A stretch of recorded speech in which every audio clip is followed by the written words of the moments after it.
Alrighty. Give me 1 second.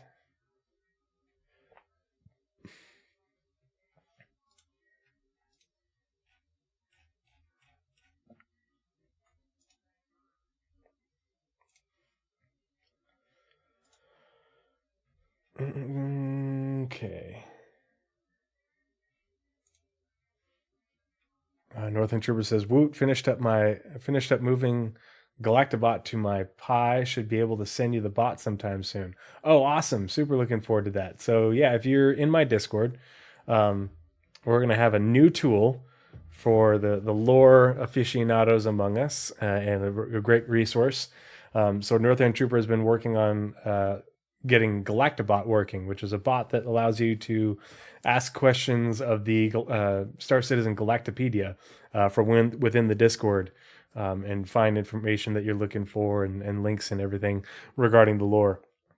So looking forward to having that tool available. Really appreciate you doing that, bud. All right, let's go ahead and make this big, and let's get right into it with talking ship. Looking at all the let's see, they were talking about the vehicle pipeline and progress on some ships. They talked about new ships and then things coming to us in the not too distant future. Yeah, Northern Trooper is definitely starting Skynet. If anyone I knew in the Star Citizen community would inadvertently start Skynet, it would be Northern Trooper. Partly just because we'd get to kill robots and it'd be super cool. All right, here we go. Make sure the audio's good. Oop. Had it muted. There we go.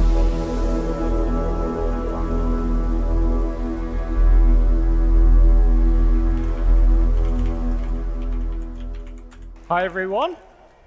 Have we had a good morning looking at cool stuff? Great. My name's John Crew. I'm the vehicle director here at Cloud Imperium Games. And my name is Ben Curtis. I am the vehicle art director at CIG. So we're going to spend the next 45 minutes talking ship. We're going to show you some cool stuff that you've hopefully seen, some cool stuff that you're not supposed to have seen, but you probably already have, and some cool stuff, again, you're not supposed to have seen, but what you've seen is wrong. So hopefully we can clear that up for you all. Right, so that was the A1 Spirit trailer. Pretty cool video. But we're now going to do a bit of a slightly deeper dive into the actual art and visuals of the ship.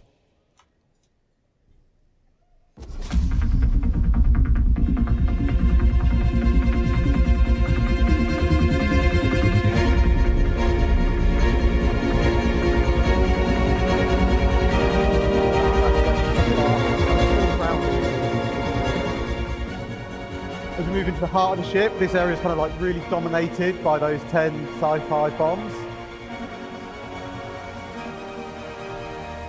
And then we go straight into engineering, where you find the rest of the ship components that it needs. I like the layout of the A1. Up Those front, bombs are we've got definitely bigger than I thought they were going to be. Featured habitation area, suit lockers, weapon lockers, pod beds, everything you're going to need. And then right at the cockpit, we've had a 2-pilot cockpit, and I think the Crusader engineers have done a fantastic job of putting everything that the pilot needs right at their fingertips. So, you know, in the heat of battle, you kind of might just eke out that advantage. Ooh. Those look like fuses to me. I'm pretty sure those are where fuses go. Looking forward to seeing what that ends up being, because when we saw the Fix It and Fly It demo, some of the things that fuses went into looked like that. So, I mean, that'd be pretty handy if there are fuses right up front that, you know, you blow a fuse or a relay, whatever you want to call it, boom, you replace it and it's right there. Really close to where the pilot and co-pilot, or, you know, whatever you want to call them, are. It's very cozy interior. I mean, your habitation area is right there. I mean, you roll out of bed and you're in the cockpit. Battle, you kind of might just eke out that advantage. Exterior-wise, it's classic Crusader. We've got our recessed weapons. We've got our rear-mounted remote turret. And then underneath this, big engines. All business. We've got the missile racks and we've got the big bomb bays. Missiles and bombs. It's quite a loadout on that ship. And I think overall, Crusader have done it again. They've done a amazing job of packaging something that's like super feature rich and something stylish, sleek, looks fast, but still super aggressive. And then here is one last look. Oh, why not? I love the cut That was through. one last look of the interior. So glad they did that. It's such a cool look. Look at there. So we had a really cool cutaway that you half saw. I'm sure. Yeah, so here's a great, I'm going to pause it on the cutaway for a second. So we've got suit lockers here. I'm guessing this is like component storage and everything. I haven't been in the ship yet. I've just seen the video multiple times. Yeah, does this mean Crusader won't ever have a second entrance? I don't know. That's kind of the thing now, isn't it? But yeah, the living quarters. I mean, you're right there. Everything,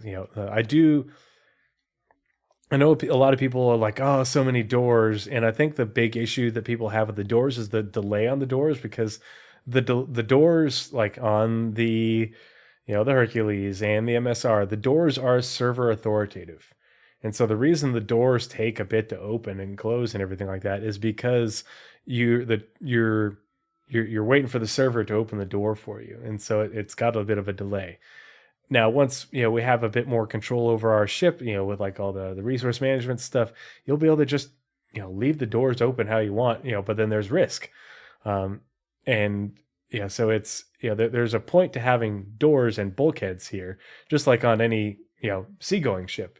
It's for protection, because you're not always going to be in your seat, in your helmet, and even then your suit and your helmet aren't always going to have basically infinite oxygen, infinite air. So keep that in mind. We can show you that again later.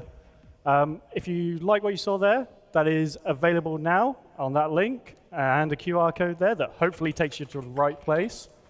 So that is available in Alpha 321, which went live Thursday. I've honestly lost track of time the last few days. So yeah, that's the current. Let's talk about something a bit further in the past. Ooh. So we have a timeline here from the today all the way through to today in game. And throughout that time period, 930 we have years. Our manufacturers in law, starting with RSI in the very near future, going all the way through to Mirai, which is this year in game. And over that, we have some very old ships, ships that people think are quite old. We have the Hornet, we have the Aurora, and we have the Gladius. However, as you can see, there is quite a gap from the current day to these old ships. So let's talk about one that is a bit older than that. So, the RSI Zeus. So in 2130, RSI made some major kind of advancements in quantum technology. They developed, or they released, the first ship that was kind of available to the mass market that had quantum capability. This kind of mid-range explorer really put RSI at the kind of forefront of ship development. Now, it was a really good thing, it really kind of boosted them as a company, but it wasn't kind of all good. The original RSI Zeus had some major issues with its hull integrity. That being said, there's always kind of been this demand for RSI to release the Zeus. It's kind of had this cult following that's grown up over the years. That coin sure is cool. I wish I'd gotten one of those. I'm kind of very happy to announce today that RSI have kind of taken that challenge on board. They've developed a whole new vehicle that is designed to ferry a whole new generation of travelers across our universe. Visually, is something that pays homage back to the original Zeus, and something that's really is justified to have that name. And I'm even happier to say it exceeds all current safety standards and all our current ship production techniques. So it's not going to fall apart. Do you want to have a look at the all? So one of the, if you haven't read them, there are multiple sort of pieces of fiction, well, not fiction, lore for Star Citizen called Untold Tales, and they're basically talking about different mysterious happenings within the universe. And one of those is what happened to the crew of one of the I forget which Zeus, but one of the early Zeuses that was being tested that crash landed on, I forget which moon of what gas giant in the solar system. But yeah, it's a pretty interesting story. And actually, while this is playing, I'm going to look it up and find it. But that's, along with the lore from RSI, it's one of the only sources of lore that we have about the Zeus. But it's pretty interesting reading. New RSI Zeus Mark II. Okay then. Here it is. So, we are going to hand over to Elwin and Mark to go through this, and you can see there's 3 of them there. So we're going to do a bit of a deeper dive onto these 3 ships now. So, over to Mark and Elwin. Let's give them a welcome. Come on, let's go, let's go.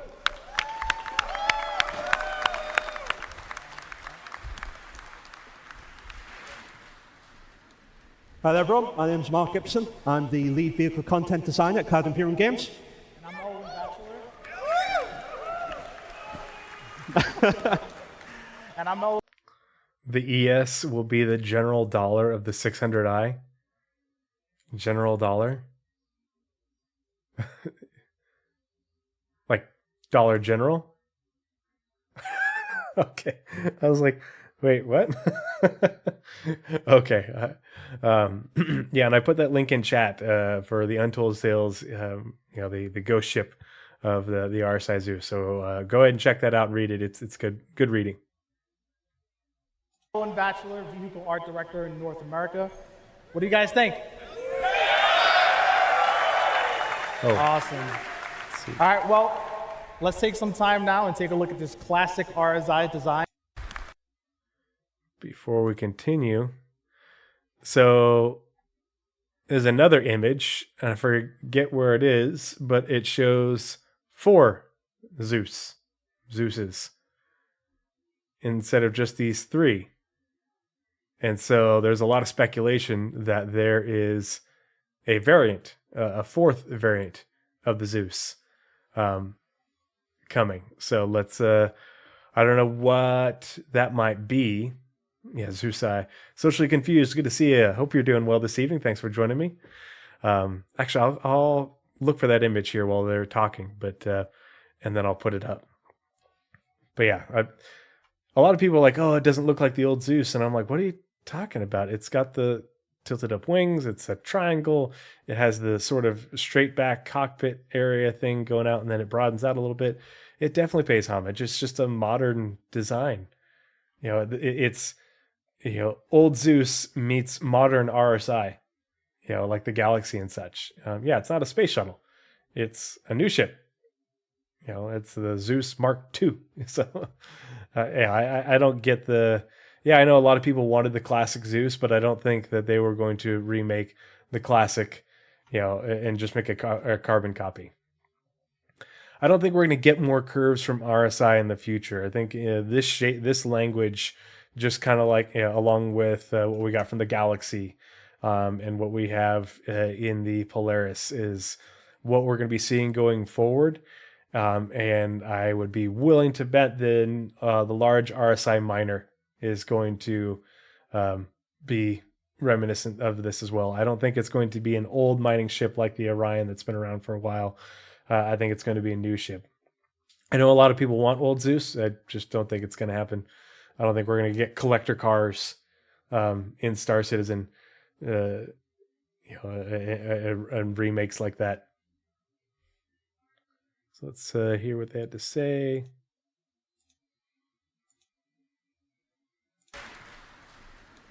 Hi there, everyone. My name's Mark Gibson. I'm the lead vehicle content designer at Cloud Imperium Games. And I'm Owen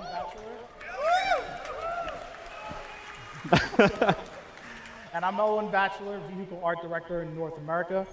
What do you guys think? Awesome. All right, well, let's take some time now and take a look at this classic RSI design and see how we've reimagined it. So when we decided we wanted to tackle the Zeus, we had to consider what direction RSI would take it in if we were going to do it today. We couldn't just remake the original Zeus because although it was obviously a massive piece of history, all it was really used for was transporting and moving around. So we had to consider exactly what we wanted to do with the ship. In the end, we decided to go for 3 variants, allowing you to pick which way you want to actually play the game. So what we're going to do is talk about those variants that we decided on in the end and go into a bit more detail with them. First of all, we have the ES.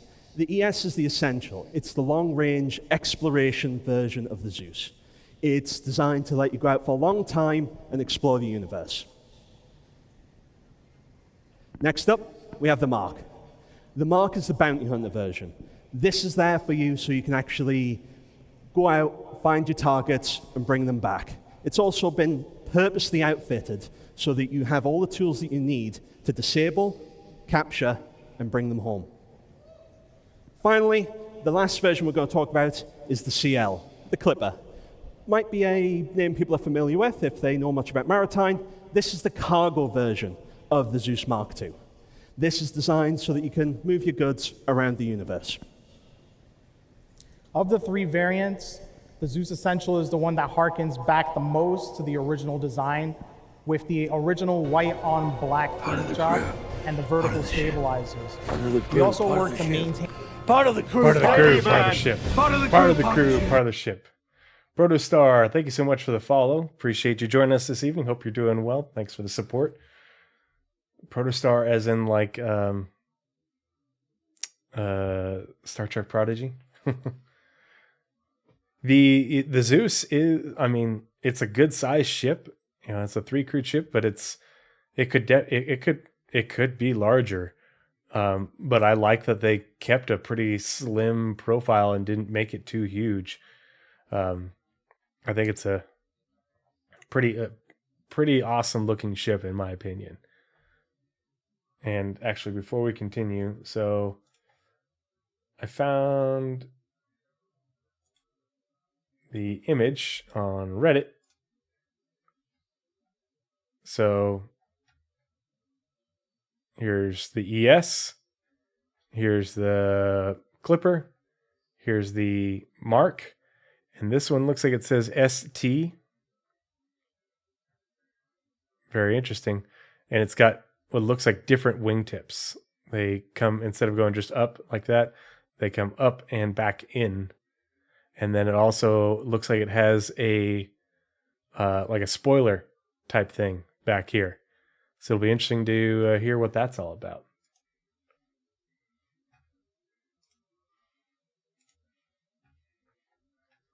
Yeah, it says it's at 12:09. So once we get there, I'll pause and we'll have another look at it. Yep, right here.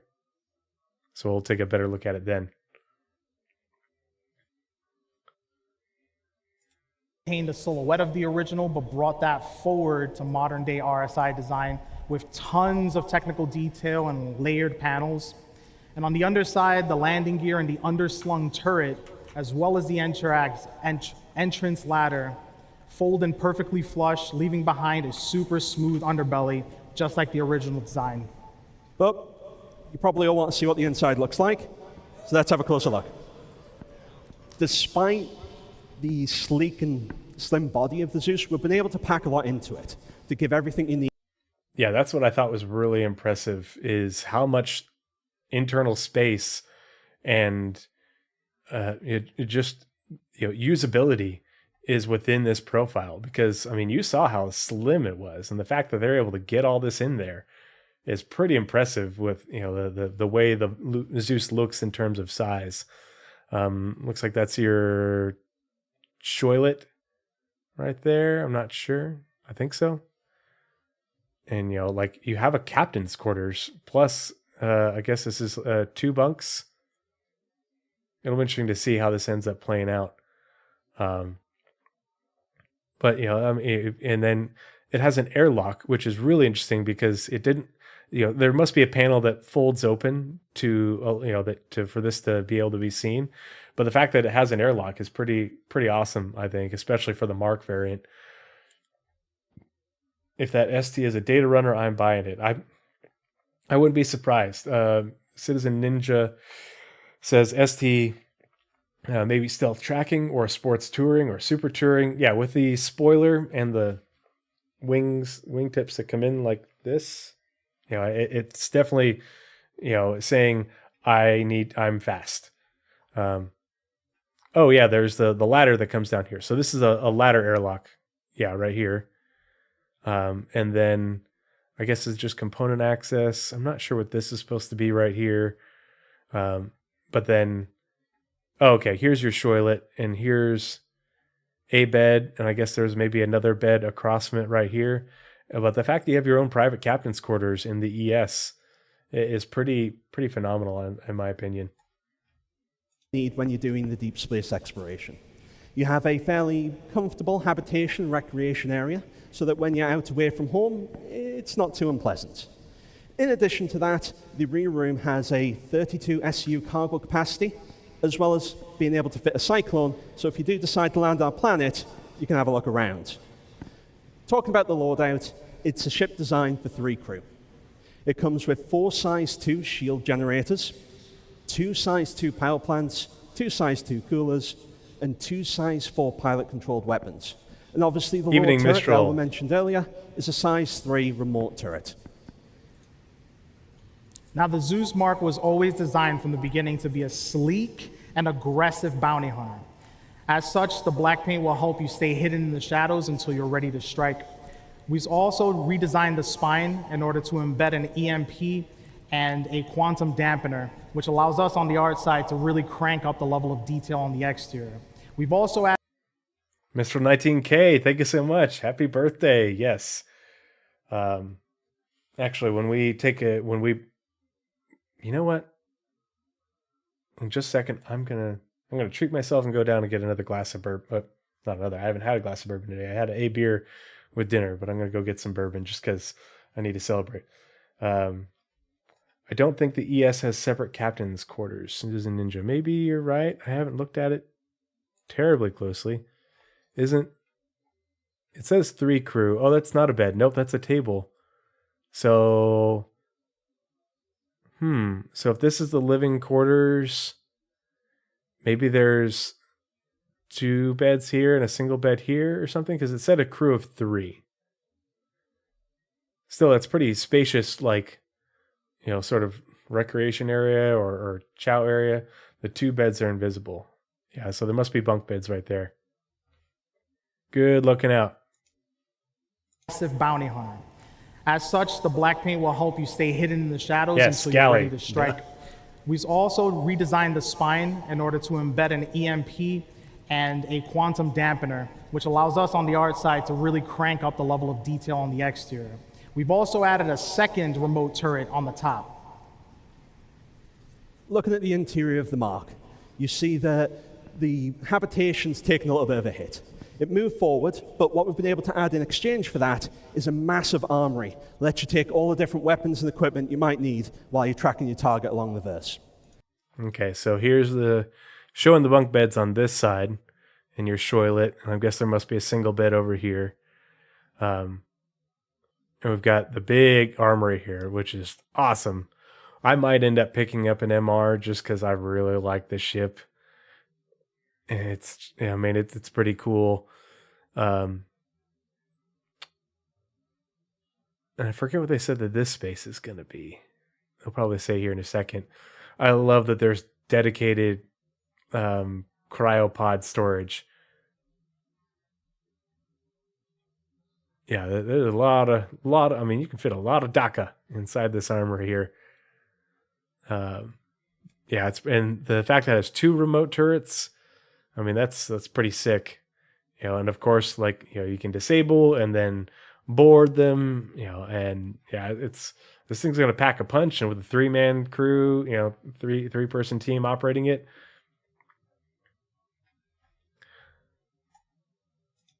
Looking into the rear, we actually have a dedicated area just for the actual bounty hunter pods, similar to what you'll see in the Cutlass Blue, so you can stack up the pods and take multiple people back with you.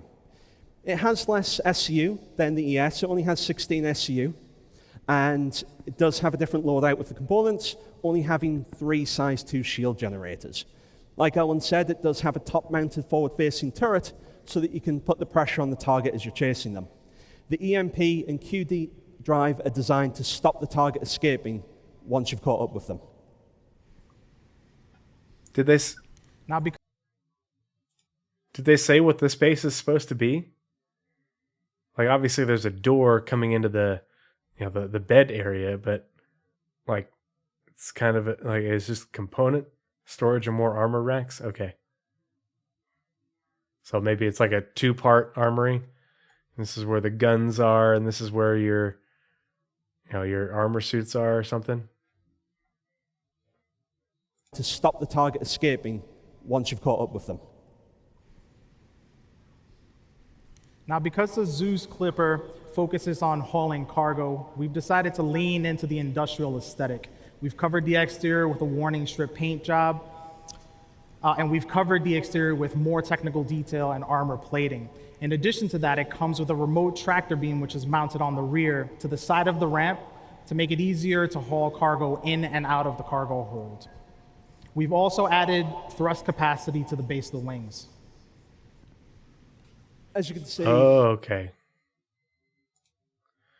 Thrust capacity to the base of the wings. I wonder what they mean by that. We've also added thrust capacity to the base of the wings. as you can see, there is an absolutely massive rear to it compared to the others. The habitation areas have been massively pushed so that you don't get much space, but we can get way more cargo in. It actually has 4 times the cargo capacity of the S, coming in at 128 SUs of cargo. This one also features 3 side. I don't necessarily like that the door getting into your bed area comes from the cargo space. I kind of wish they'd been able to like flip the bathroom onto the other side and have a door coming through like from this little alcove over here, but yeah, that's a good amount of cargo space. Be nice if it had like a little bit wider door so you get bigger vehicles in it.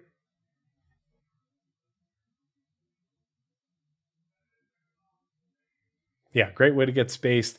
Great way to get nasty atmosphere onto your bed sheets. Some sort of stinky phosphorus atmosphere. Yeah, I don't know. Maybe on the underside of the wings, there's some VTOLs or something, or dedicated additional thrusters that aren't just for maneuvering. Size 2 shield generators, and like Al mentioned, it has a size 3 tractor beam to make it much easier to get those cargo containers in and out as you're actually playing. What do you think?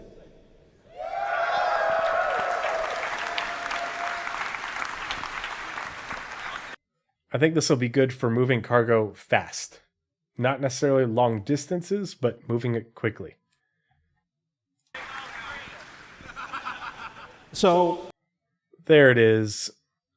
Zeus status. I wonder if this wasn't supposed to get in here, or if they're, because it says ST, but status could also be they're getting ready to talk about, because they're coming in here to talk about the status of Zeus and that it's already in production. It's in white box. Because you've got, these wingtips come over. You've got this spoiler thing in the back. This is cool looking, but this is definitely the 4th variant, but we don't know much about it. It has a turret up here. This must be the MR because it has a top and bottom turret.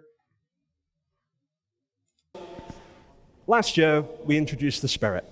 And anyone that may be playing on live the last couple of days might have seen a new ship adding to the verse, the A1.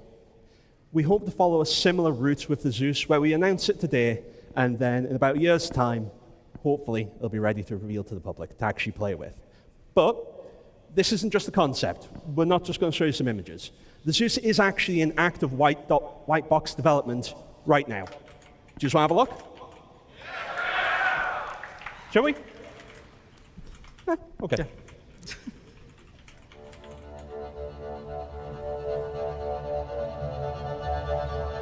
All right, so as you guys have seen with the Spirit and with the many ships we've released thus far, our ships can, when they're finished, look absolutely gorgeous. But before any of them get to that point, they have to go through a very specific development process, and this is the first stage in that process. We call this white box. At this point, we've taken the concept, ripped it to shreds, and then reassembled it and plugged it all back together within the editor so that we can get a real good look at what players are going to see when they finally get this game. At this stage, with the Zeus, we've already ripped out all the thrusters, we've ripped out the landing gear, the turret, the seats, the beds, all of the interior spaces, plugged those guys back in, and we have what you see here.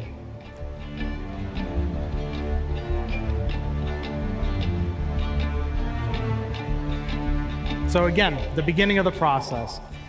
At this point, we're able to jump in, start throwing in cargo, interacting with doors, getting in and out of beds, maybe in and out of toilets, and just getting an overall sense of what it feels like to interact with the vehicle. And it is very common that in this stage, we will make some adjustments from the original plan. As an example, It does like feel almost claustrophobic where the beds are. And I mean, you do have to, they do make everything so that way AI can function in the space. So on this ship, we've just made the decision to expand the center corridor, add a little bit more space to the rooms. And as a result, that's going to make it much smoother experience for players to traverse the interior of the ship, as well as for AI to traverse the interior of the ship. We've also expanded the main airlock that leads to the enter-exit ladder. And up here in the cockpit, we've separated the co-pilot seats a tad bit just to allow players to get in and out a little easier. So with everything is a very tight fit.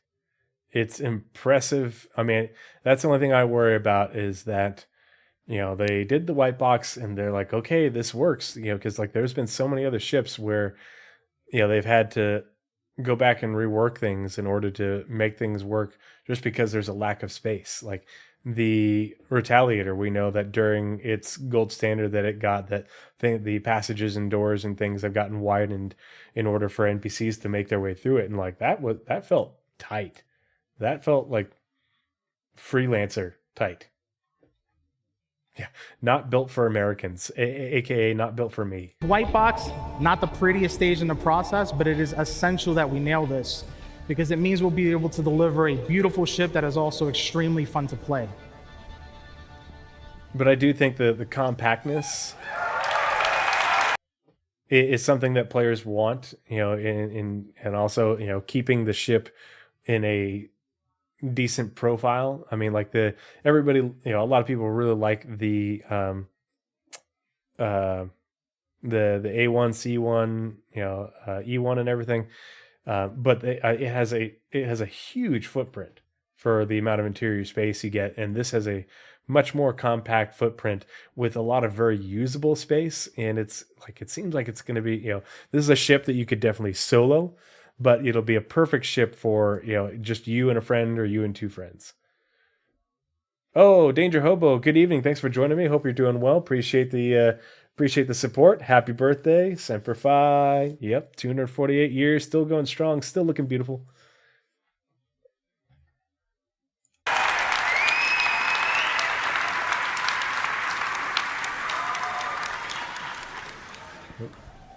So that was the RSI Zeus in the 3 variants. Obviously, as the screen says behind me, it's available now on the Star Citizen website. You all follow that URL or the QR code behind me. Now, we've just talked about the ship with the longest legacy in the universe. It was the first ship with the quantum travel. Let's change pace a little bit and talk about a much newer ship. We're going to talk about the Cutter.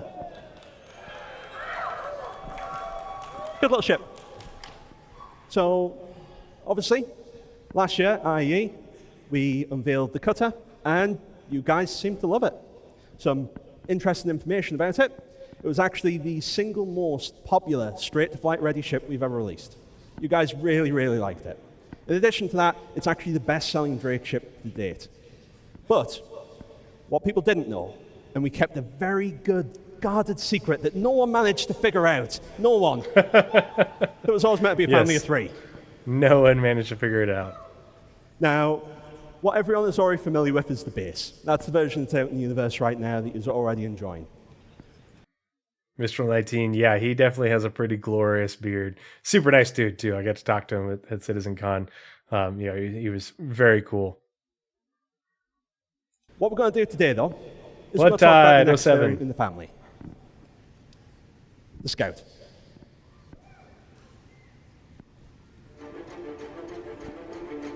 All right, let's just take a minute and sort of enjoy the incredible work that the art team has done pushing this guy out. VTOLs! They're so glorious.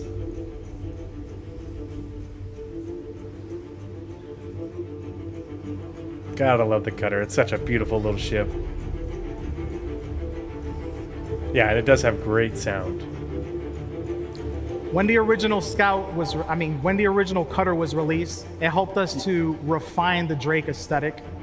Yeah, those VTOLs And are now beefier with for the sure. variants, we'll be able to add a unique identity to each version. On the Scout, we've decided to replace the main thrusters with a dual thruster system. And you'll see here we've also added a radar dish to the top, which relates directly to the scanning gameplay that comes with this ship. Just bolt that shit on the top of it and, cut a hole to pass some wires through and put some caulk in there to keep it airtight. Boom. Good to go. Yeah, scanning gameplay. That's the thing. So everybody misquotes what John Crew said. And this is the same as very much the same as they said they would never sell the F8, the F8C. No, they never said that. Not even once. People can say, "Oh, they insinuated that." It's like, oh, well, that's you putting words in their mouth, because there is no quote that said that. Part of the ship. Part of the ship. Part of the crew. Part of the ship. Part of the crew. Part of the crew. Part of the ship. Part of the crew. Part of the ship.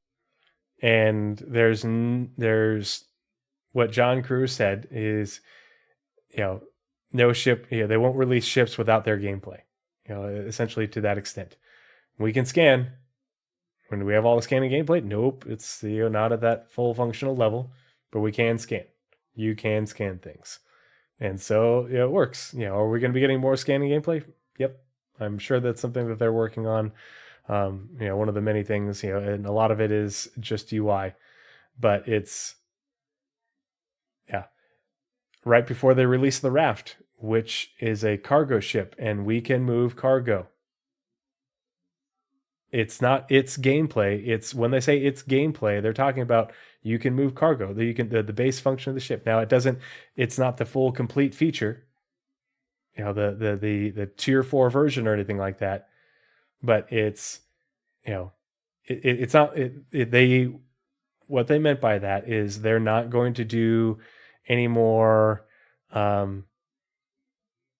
salvage ships that didn't have salvage at all. That's why we didn't get the Vulture. Because we didn't have any salvage. We're not going to get, obviously we've had mining forever. Yes, but that's a specific functionality to the ship. And that's not what John Crew is talking about. It's a cargo ship that can move cargo. And it doesn't matter how much you don't like that we couldn't do that when it launched. That's not what he said. That's putting words in his mouth. That's taking things to mean something that they didn't. And that's on the player, that's on the city, the community. That's not on John Crew. Yeah, it's a bad look, but it's not John's fault. That's on us. And I will. That's the reason that Naz and I do the Pathfinders podcast, is because if we're going to be critical, we want to be accurate. Because if you're inaccurate in your criticism, and that makes it A, not constructive. But B, just makes you look like an asshole, and when I do have critiques of CIG, I'm going to make sure that I have all the information, understand it appropriately, and that I'm not misquoting anyone. Because I'm not going to, especially, the way people provide their criticism in a not very polite way. It's like, oh, so you're being rude and you're wrong. Wow, that's a way, that is a take, not a right one and not one that I will condone. And when CIG missteps, absolutely let them have it. Um, and there are some things that are just purely subjective. Like I was very outspoken about them selling the what they call the the job armors, those kits. There, what they call them? I forget what they called them, but the profession kits, selling those before we could get them back in game, before they gave us the functionality they're talking about with the lost and found or something. That was a really bad look, and it wasn't there was no misquoting or anything like that. That was just a really piss poor marketing decision that they needed to have their feet held to the fire for, and they got rid of them. They did the right thing. And it turns out that marketing director, I'm pretty sure he got fired. Sounds like he's not with CAG anymore. Can't confirm, but that's what I've heard. Yeah, we do hear what we want to hear, and that's part of why I go and like we're doing this right now. And I've mentioned it, and I didn't say at the beginning of this episode, but I've mentioned it at the beginning of each of the CitizenCon recaps that, hey, we are doing, all of us, you guys in chat and me, we're doing live what I would normally be doing for everything that CIG puts out. I am rewatching this. This is the second time I've seen it besides when I first saw it live. I'll watch it again. And this is part of the critical appraisal of information process where you rewatch things, you re-listen to them, you reread them multiple times, especially if you can rewatch them with other people. For the monthly reports, I'll read them 2 to 3 times myself. I'll listen to Paul read them. I'll listen to Space Tomato read them. And that way, I'm helping to, there's no perfect and guaranteed accurate way to control for bias, but there are ways to do more than just, hearing it or reading it once, or even worse, hearing things secondhand. Because if all you did was hear it secondhand, and you're forming opinions based off of that, you don't have an opinion. You have an opinion that was given to you, and it's the whole microphone, the tin can on a string effect, but amplified. And so, yeah, it's just a mitigation process, and this is no different than what I do at work when I'm appraising evidence, clinical evidence and reading research papers. I will read it myself. I'll read it multiple times, and I will also reach out to my peers and my counterparts and hear what their thoughts were. And we'll discuss it in order to try and make sure that we didn't misread anything. There are other pieces of information, yeah. And so, but that it's not a requirement. It is just something that I like to do because I think it's the best way for me to give CIG a fair shake at their attempts to communicate with us, and do as open a development process as they can manage. I want to be able to provide constructive criticism, when I have it. And a lot of times I don't have a whole lot of feedback because they do a pretty dang good job. The problem is, we as the community don't always hold up our end of the bargain, as a population, not individually. Citizen Ninja says, when they said crafting ships will be a thing, I heard rebuilding derelicts will be a thing because I don't believe they'll let us make ships from only raw materials because then an org, blah. Yeah, I suspect that. Yeah, and that's the thing, is that's one of those things where they just they took that like it was a piece of chum and just tossed it in the water, and we're not going to have any information on that for months, if not longer. Probably a lot longer. We're just going to keep on feeding, doing the feeding frenzy on that for a long time. Best friends? Yep. Hey, Swagasaurus, subscribed to the channel. Thank you so much for your support. Really appreciate it. Just as a reminder, everyone, any and all monetization I get goes 100% to stackup.org. So really appreciate your support. Thanks for joining me this evening. Hope you're doing well. Happy birthday. Yay, Marine Corps. Yeah, a little bit of a tangent. But that's why I like doing this process. That's why I like doing it with you guys, because that way we're all watching it together. And if I don't hear something, or I hear it wrong, then it helps to have more eyes and ears and minds on it. And that's the thing. Poppy said you'll be, Todd Pappy said you'll be able to make clothes up to ships. He said furniture, if I remember correctly. And so, but he didn't, there was no elaboration whatsoever on what that process looks like. Nothing.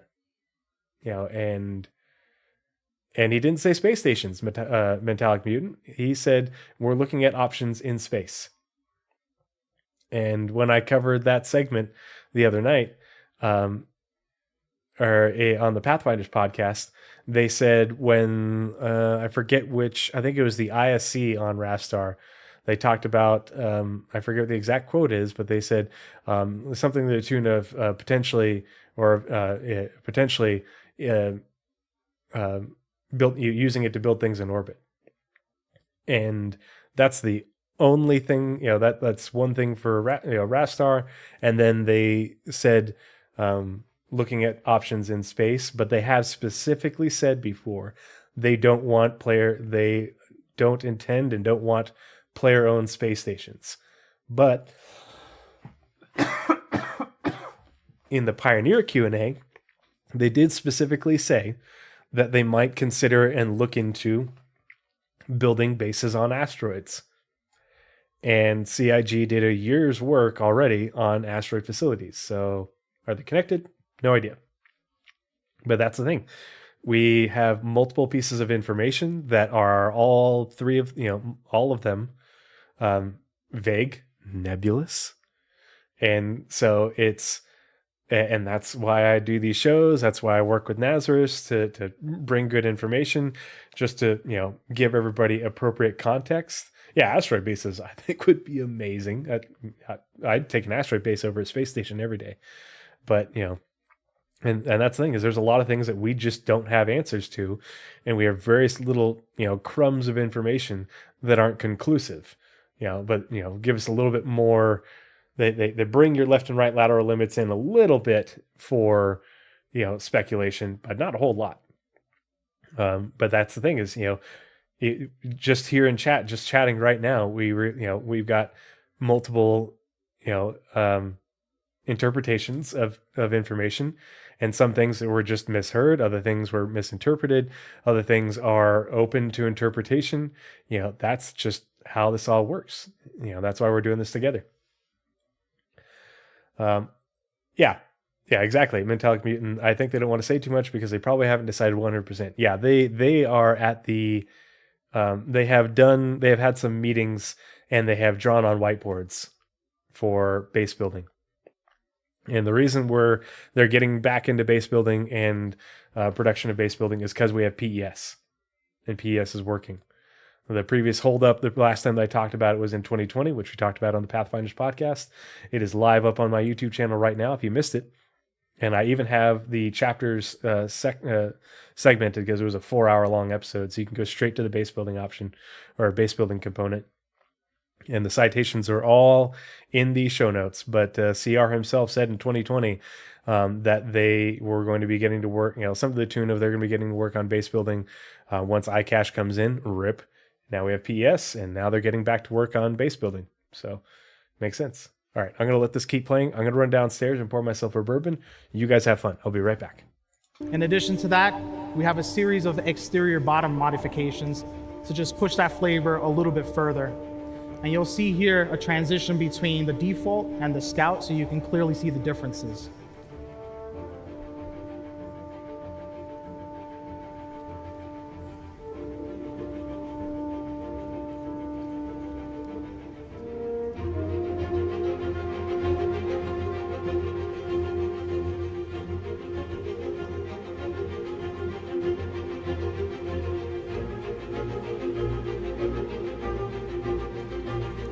On the interior, we've expanded the rear section of the ship in order to include a dedicated standing scanning station, which will show up here in a second.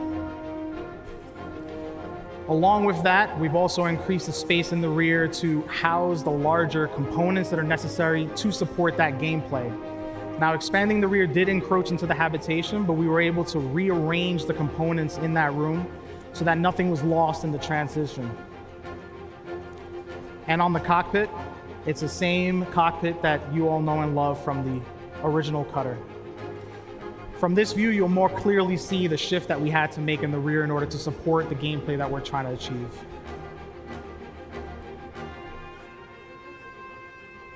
We're really proud of what the team has done with this ship, and we hope you like the Scout as much as we do.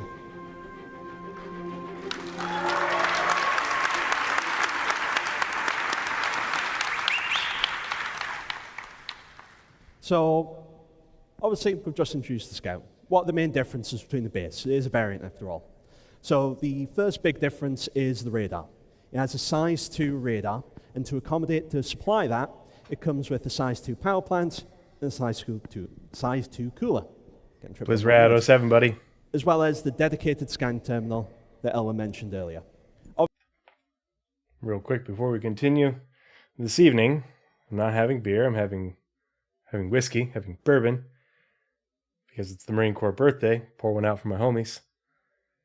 We are drinking Seven Devils, straight bourbon whiskey from Idaho, the Koenig Distillery. Big fan. I like buying local. And this is bottled by Koenig out in Caldwell, Idaho, which is about 35 minutes from where I live right now. Yeah, the lack of space. Man, if I can find some space-themed bourbon, that would be great. Cheers. Cheers to the Marine Corps. 248 glorious years.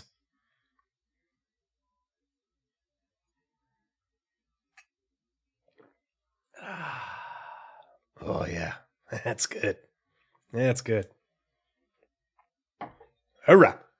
Semper Fi. Obviously, as you saw, habitation got a little bit cozier, and unfortunately, it has lost 2 SU compared to the base, so it only has 2 SU cargo capacity instead of the 3.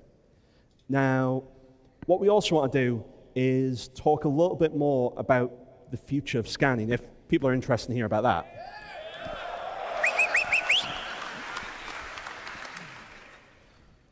So what is the future of scanning? We'll touch on it lightly. At the moment, there are 2 main ways for you to interact with the scanning gameplay loops. The first one's obviously the scan, and the second one's the ping system. Both of these are going to be merged into a single system known as a scan wave. When you send a scan wave out, if you get any successful pings, what will happen is it will immediately populate your HUD with an AR marker, giving you information about what you've been able to scan, as well as starting to give you far more interesting information than you get now, rather than just the name of the ship. The underlying system will work on the signature system, similar to what it does today, and there are 2 main scans. There is the quick scan. The quick scan is just a low version of it. It has a very small impact on your own signal output, so if you want to stay a little bit more covert and potentially not be seen looking at something you shouldn't, you can use that one instead. The main benefits are small increase to your actual passive detection range, as well as being able to detect things that maybe are a little fainter than you should be able to see. This has a decent amount of cutting through interference, but not phenomenal. The other version is the charge scan. The charge scan is the big scan. Now, this will actually allow you to detect things up to quantum boost range, which is way, way further than the current passive detection range. And not only that, but it'll actually drop a marker allowing you to jump straight to that location for whatever it is that you found.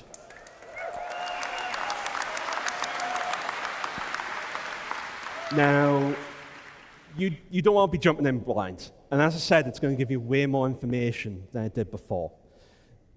Some examples, but not limited to this, are things like, whatever it is it charging a quantum drive?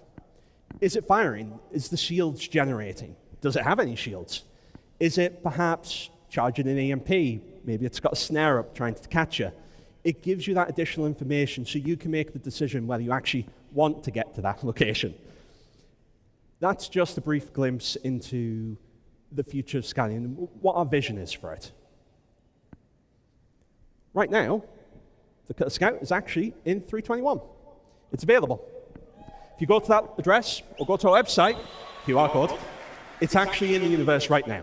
You don't need to wait for a patch for that. I've been Mark. And I'm Elwin. And before we step off, if you haven't had a chance to get one of these hats, this one in particular is signed by 7 members of the ship development team.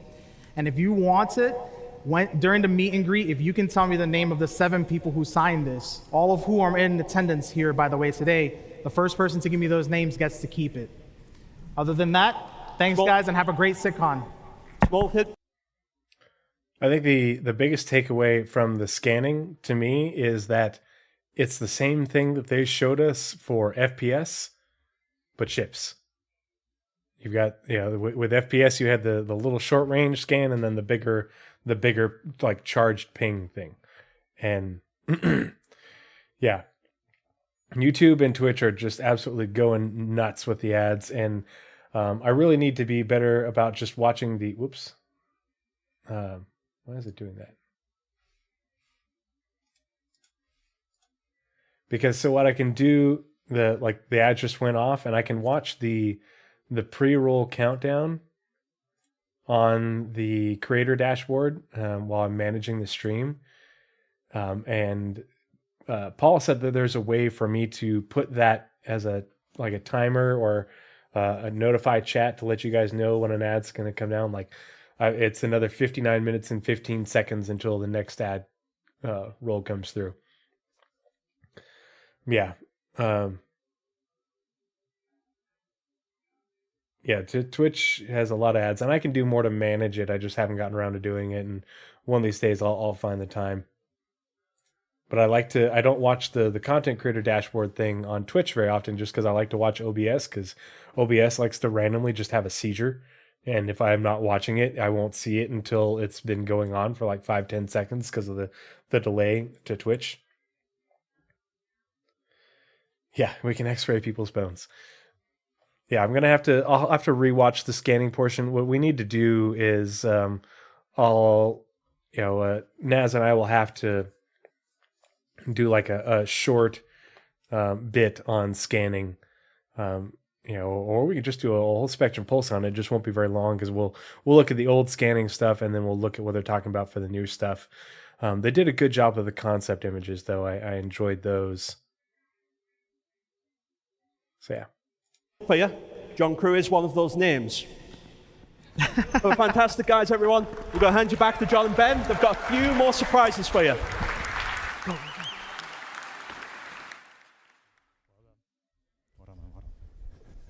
I haven't even finished rewatching SCL. I only got to catch a little bit of it. Right.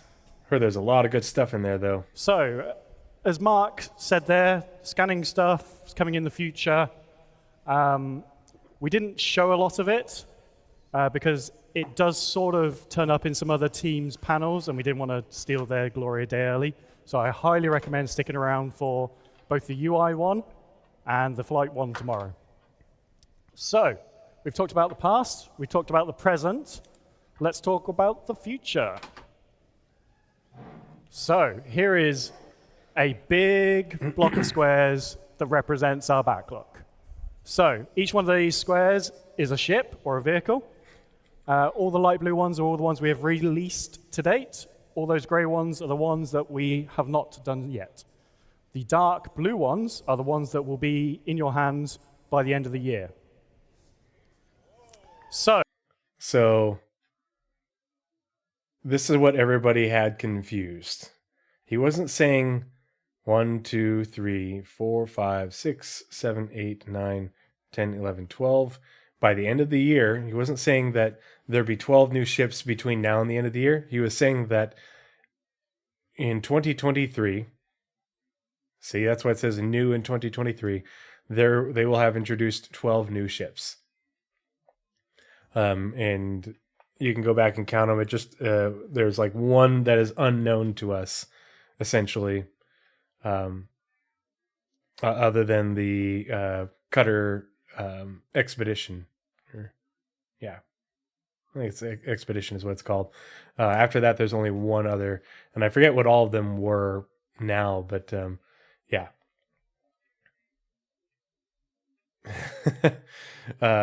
Sure, but you better get a new Gatak ST. You mean STF, straight to flyable, or heads will roll? Yeah, I think that's obviously one of them, but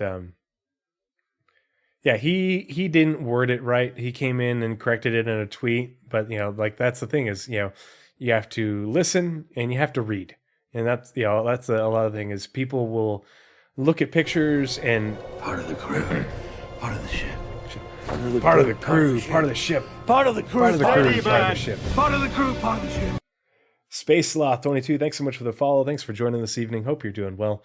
Appreciate the support. Yeah, he didn't word that well when he was saying it, but at the same time, you can see on screen new in 2023, not new in Q4 2023, new in 2023. Yeah, and that's why rewatching these things is hard. There we go, Northern Trooper. Appreciate you putting that. So yeah, we have the 3X1 variants, the SRV, the Vulture, the Cutter ×3. We have the we have Cutter ×2, Hull C, Santakii, Seulin, Storm, Spirits. Yeah, I forget. Yeah, because we had the Cutter ×2 because the base Cutter was last year. Yeah.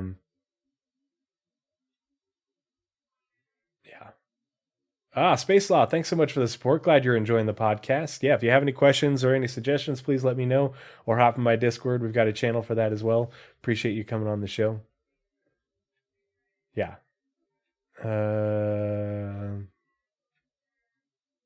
Yeah, we don't know if he was counting ground vehicles or not, but I'm pretty sure he was counting ground vehicles, but we'll see. And that's the thing is it doesn't know we don't know if there's new in terms of like new as in flyable or if concepts count. So that's the other question.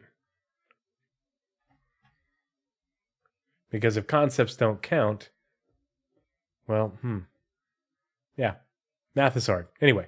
So we have over 200 vehicles for us to support as a vehicle content team. For those of you that are trying to do the maths in your head right now going, that's the wrong number. This includes every single vehicle that we've ever shown to you, whether that's in a Squadron 42 visual tease or like a trailer. Some of them are obviously Squadron exclusives. Some of them are going to be NPC exclusives. This is including those shipjacker variants. This is including the cruiser and escort carrier that were shown in the Squadron 42 trailer. This is including, the Vanduul fleet. Some that we have seen, some that we have not. So we still have to support them all. So that Argo ship that we don't know, or Argo looking or Consolidated Outline looking cargo ship, the Xi'an cargo. Every vehicle in the game we have our hands on, and we do a lot of work to support them for you. I love watching it. Not the only thing we do. We obviously introduce new content like the Mirai Fury. We deliver previous promised content, and as you'll see today and tomorrow, we do a lot of gameplay support. So obviously we help out. Ships are like the heroes of the game. You saw in the resource network engineering panel how that's going to impact ships.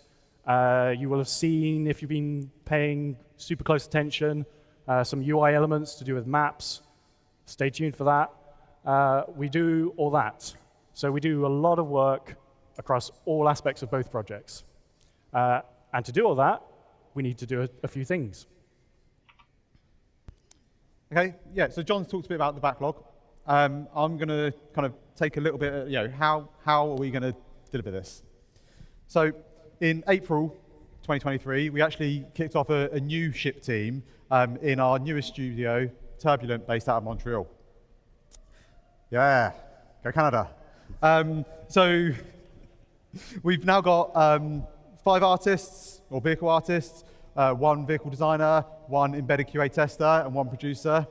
And that kind of gives us everything we need to start bringing content out of another location.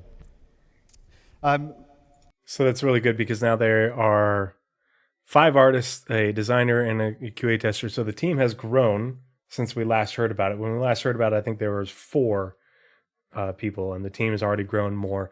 And when they last talked about the team, if you remember from the all-vehicle roundtable or whatever they called it during Invictus launch week back in May, they did talk about how they were planning on adding 2 additional teams to the vehicle content team in Manchester. So the Manchester team is going to continue to grow as well, the UK or EU vehicle content team. We won't get the Expanse out of nowhere just because it's announced. When things are announced and they go in production, they end up on the progress tracker. So everything that is announced, when the work is going on with it, it ends up on the progress tracker when it's going into initial production. Now, if there's additional work on it later on, that work will usually fall into miscellaneous or bug fixing and tech debt sprints. But they have done some work on vehicle or ship refineries. So they're not starting from scratch on that, but we'll end up seeing it when it goes into production. Night Cobb, hey, what's up, buddy? How you doing? Yeah, I think all they've done is prototyping with refinery gameplay at best. The meetings and the talking, and the writing on the whiteboards and creating, design documents and such, but not production. And it also means that we now have kind of reps globally for the vehicle content team in all 5 of our studios. What's the really nice thing about that is it kind of opens up a new pool of a kind of talent that we can pick from. And it should really help us to deliver some more content to the game. And you've actually just seen the first 2 ships out of that studio. So the Scout variant and the Zeus are both being developed by our Montreal team. Yeah. So the reason this is really important is the team was just formed in April. And just started to be formed in April, and they launched right into working on 2 variants. So we've seen the Scout, and they're also finishing up the Expedition, the Cutter Expedition variant, and then they're going straight from that into building an entirely new ship, and it's with RSI, which has some design language, but it's a lot all over the place, like the Bengal and its sister ships are well over 100 years old, and they're a bit of a different design language. The Galaxy hasn't started production. The Orion hasn't started production. The closest thing we've really got is kind of the Mantis a little bit, and they're launching right into the Zeus over at Turbulent, and so I think that's really impressive. Yeah, the Turbulent devs are Cylons.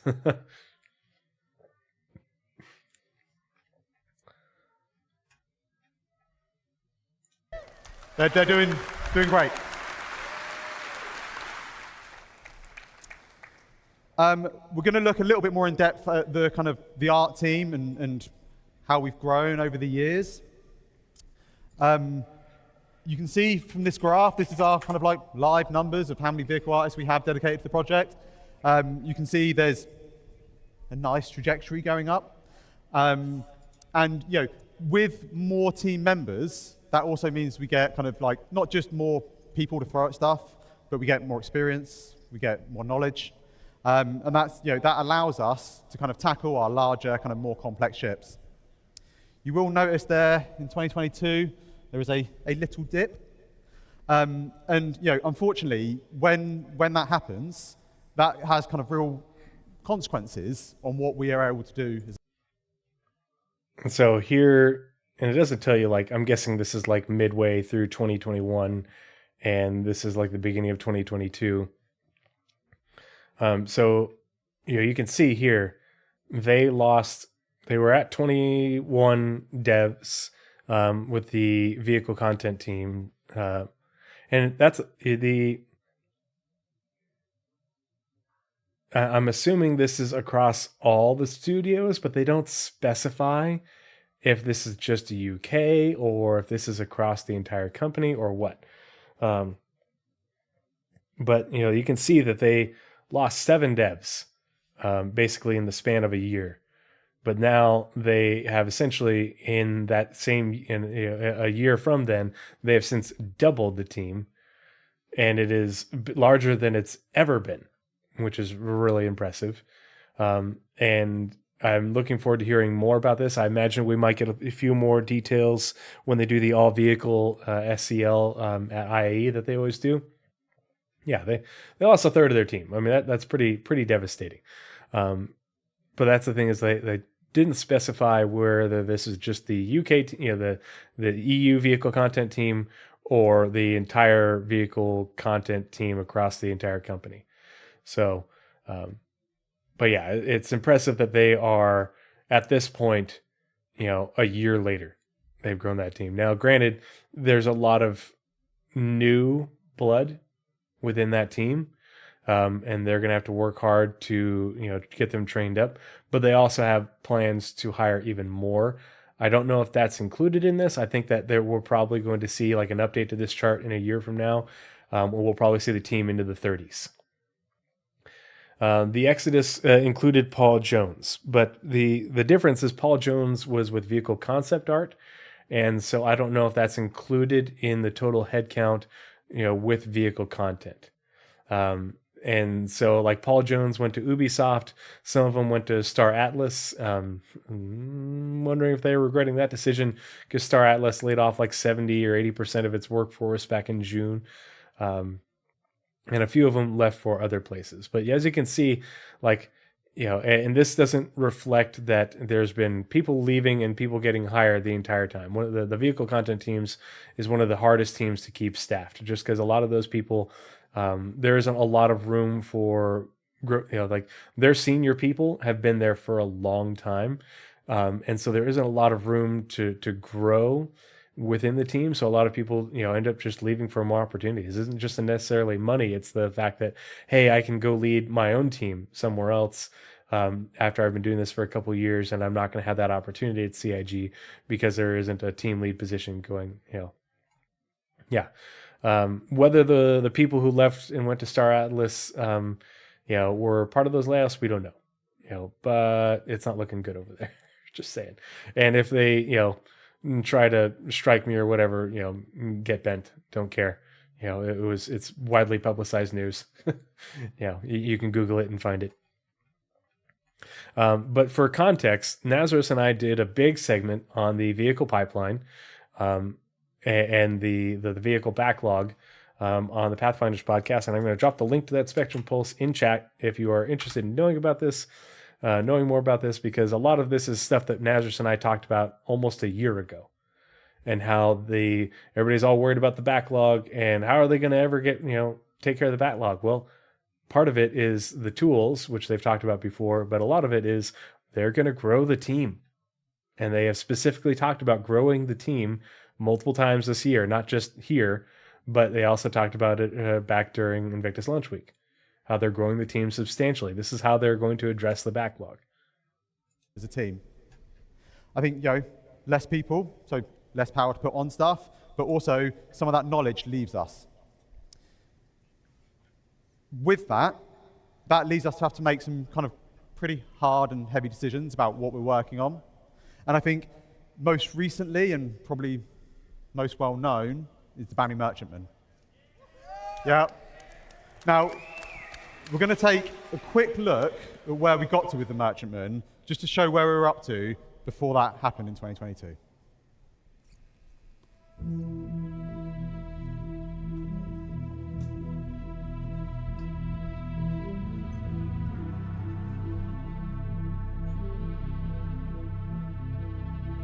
Is it bad that the first thing that I thought when watching this is I want to take somebody up to the plank that this thing is like docked at and make him walk it?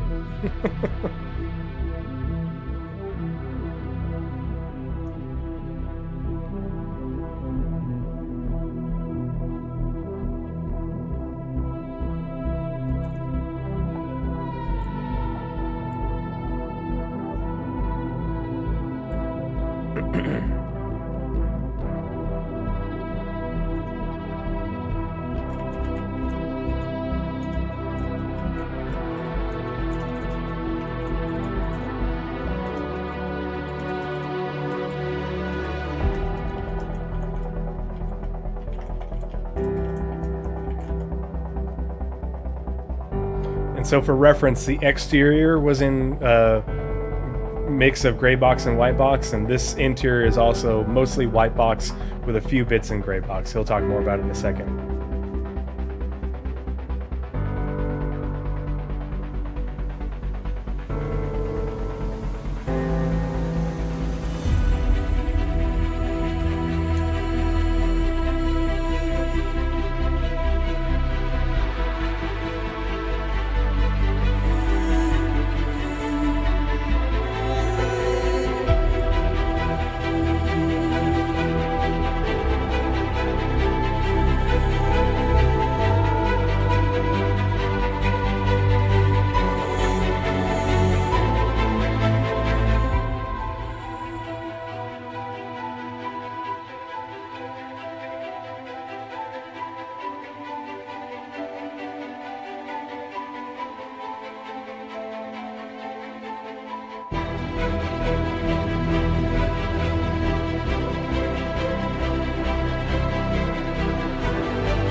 So that video shows where we got up to with the Merchantman. You can see we'd finished white box.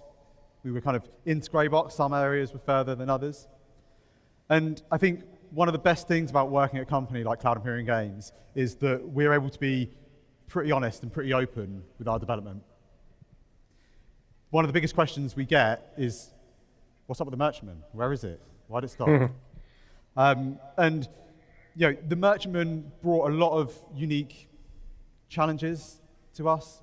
It was a completely new art style, something that's very, very different from what we normally do with our human manufacturers. I think, we could have paused other ships. We could have moved some of our other artists onto the Merchantman. But with the kind of exodus of our kind of senior team in 2022, we didn't just lose people. We lost a lot of the knowledge that went into building out that white box and really kind of delivering that art style. What we decided to do at the time is, rather than try and rush something out and just get something out to get it done, we looked at where we were, and for us, the most important thing was growing our team back up. We wanted to invest in our team and use our seniors and our kind of managers to help get us up to the point where we can tackle multiple large and capital ships at one time. I think the graph previously kind of showed that we've got the head numbers now, and now it's about onboarding our new staff members. It's about skilling them up and getting them to the point. And I would absolutely love to be stood here on a stage and going, yeah, look at the Merchantman, it's amazing, like it's done. But we're not at that point just yet. We do see all the comments. I do see all the notes about it, and I absolutely want to get this ship out and done. I just wanted to be open and honest as to where we are up to with the development. Yeah. The reason they're doing this right now is because so many people have continued to ask over and over and over again, and saying it during Star Citizen Live multiple times over the last year wasn't getting through to people, because so many people don't watch Star Citizen Live at all. Pardon me. And if they do, they don't pay attention. And so they know that if everyone is going to watch the vehicle panel, and or at least the majority of it, and everyone's going to be able to watch this and hopefully we'll hear this. And so the message will get out there, and it's good. And it's the fact that they're being open and honest about it and upfront. And this is what happened. This is where we're at. It's not being worked on right now. We will come back to it. We have a plan. This is good information, and hopefully it will reach far more ears and eyes. Yeah, and the for half the year, half the SCLs have been very meh. But they get asked this at every Star Citizen Live they do for the vehicle content team, and they've done over there. Pardon me. They did multiples last year. They did, they've done 2 since it stopped being in production, and they answered the question twice. And well, all right, now here's the definitive answer, and hopefully everybody watched CitizenCon, or at least a lot of people, and hopefully it'll just reduce the amount of questions they get about it, and yeah.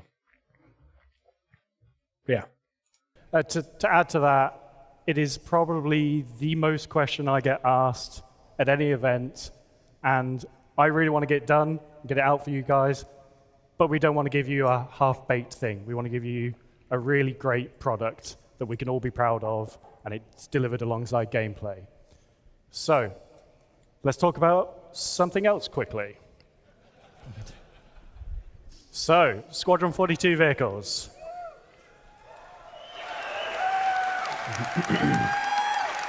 How many of you have an Idris of some kind? Right. So, we plan to deliver the Idris alongside Squadron, and that doesn't mean just the M. We're going to deliver the M, the P, and the K kit all together in one delivery. So they plan to. I think that this is pretty dang ambitious. Whether it happens, I could see it being not quite ready, but being close. Because the thing is, they're not going to delay the release of Squadron 42 if the Idris, M, P, and K are all, aren't ready. But the fact that, obviously we've seen the Idris M, and the Idris M that we have in game is probably a little bit outdated, but the Idris M from Squadron 42 will be ready, is ready for Squadron. Yeah, it has an interior, but they take the interior out so that way the client doesn't have to render it. It doesn't tank the frames as much. The fact that they're going to have the P ready. Have they even done any work on the P? We haven't seen anything. Like, everybody's like, oh, what's the difference? And well, there's a number of things that are different, and that doesn't have the spinal mount with a big old railgun on it. It has doesn't have the big ship-to-ship turret on the top. It has a smaller missile launcher. There's a bunch of different things that are different with it, and some of them are just turret things. But the no spinal mount is a big structural change. Yeah, Nikop says it's a bold strategy, Cotton. Let's see how it works out, because and that's the thing, is we haven't seen any of this work, and it's one of those things where they wouldn't have shown it to us, so we don't know. We have no idea how far along they are with it. But then the Idris K, that's a size 10 laser. A size 10 beam weapon. Have we even seen any of those? So it's going to be interesting to see if they're able to pull it all off. Because I don't think Squadron is going to. I think Squadron's going to be end of year next year. I think that's the internal date that they're shooting for. Yeah, and that's the thing, is it seems presumptuous too that all the gameplay tech supports these things coming into game. And that's the big thing, is they won't release this without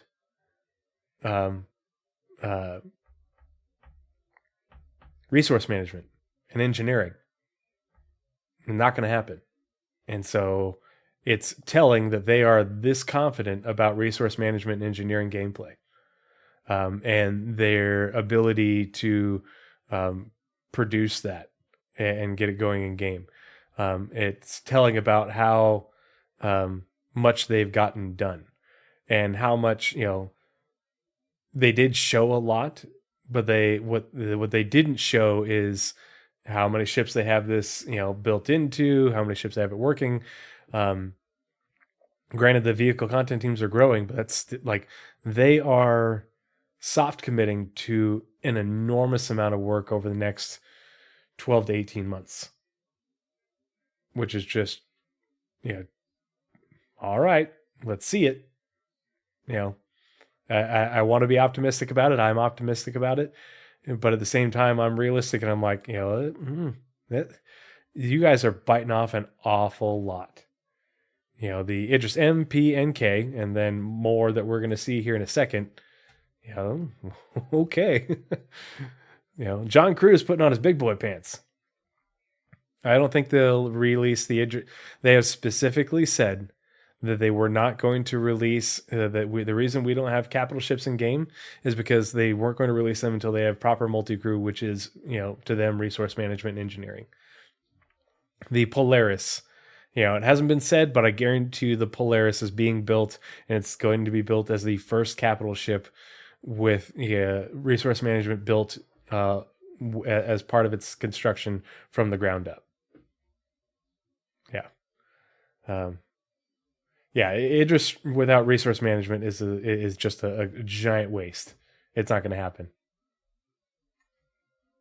Oh yeah, and server meshing by this time too, with increased player counts, but not a lot.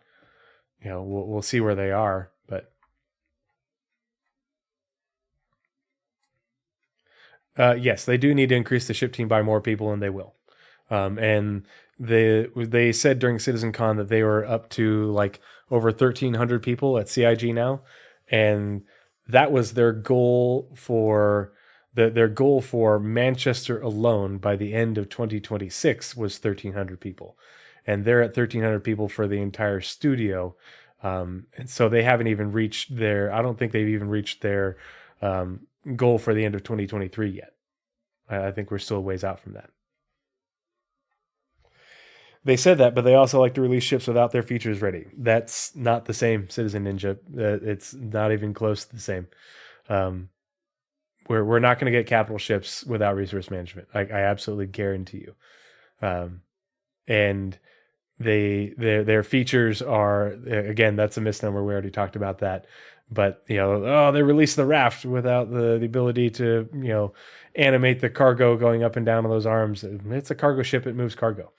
But they have specifically said in like 3 different all vehicle SELs with this ship team that they aren't going to do. The reason we don't have capital ships is proper multi-crew gameplay, including, which means resource management for them. 100%.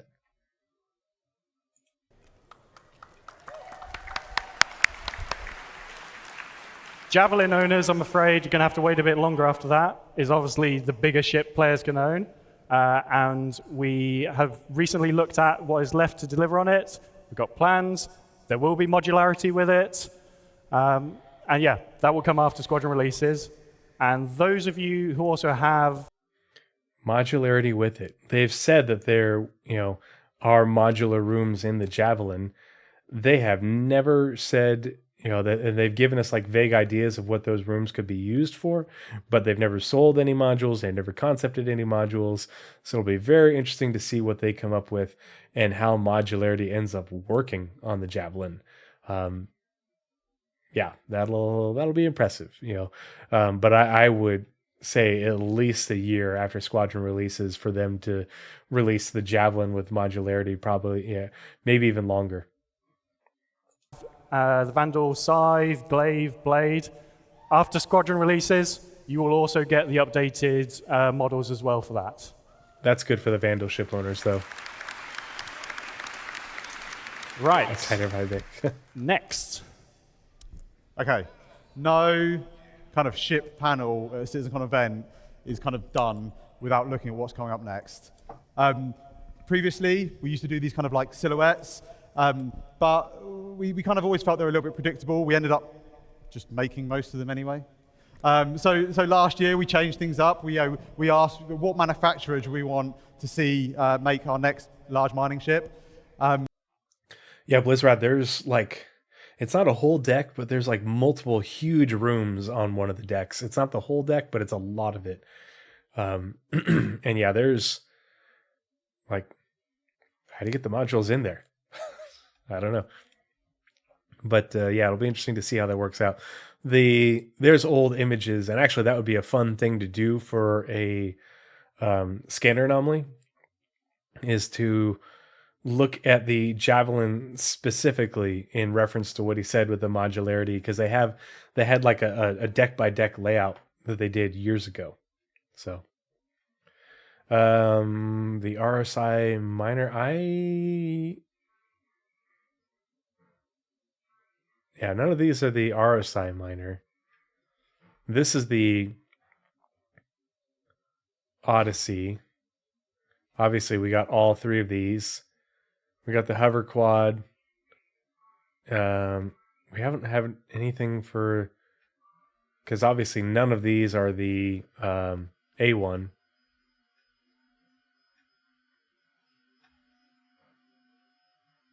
Yeah, we're never and getting you're going to see pizza. more about that at IE next month.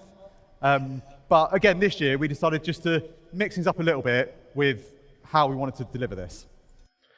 We're going to get in a interactable that you can buy in game with UEC, or you could, you'll probably even be able to buy it for $1 on the website just because CIG will. That is a pizza oven for your ship's kitchen. It might not even be just a pizza oven. It might be like what I have downstairs, which is a air fryer, oven, toaster, all, and like something else all in one. And we'll be able to, make anything in that but pizza before we get edible pizza in game. So you're about to see in a minute.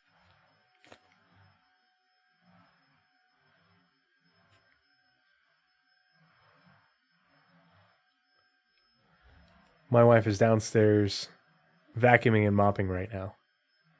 She's normally asleep by like 8 o'clock. I don't know what she's doing.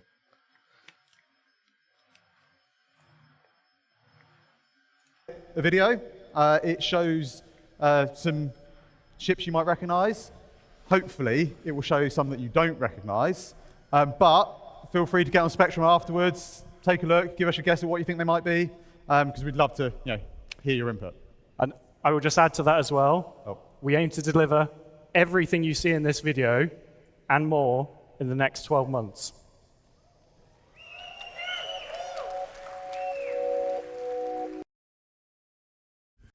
So he says we aim to. So again, this is their goal. They might not reach it, but that's the goal. We aim to deliver everything you see here and more in the next 12 months. So all these ships, and then some of these are not the ones, obviously the things that we have that are known for IAE and the Q4 3.22 patch aren't on here. The Apollo isn't on here, and the Apollo is in production. I don't think the Apollo will take an entire year. But we will see, because the Apollo's already been in production for a couple months, so we'll see about the Apollo. Hopefully not, but yeah.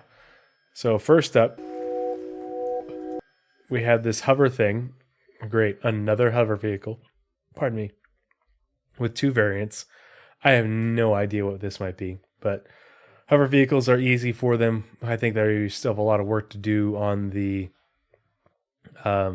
ground physics for hover vehicles, and it's interesting because like this looks like the seat, and like this is the front end. That looks like a gun, but maybe not. Like, what's that? I don't know. Don't know what it's going to be.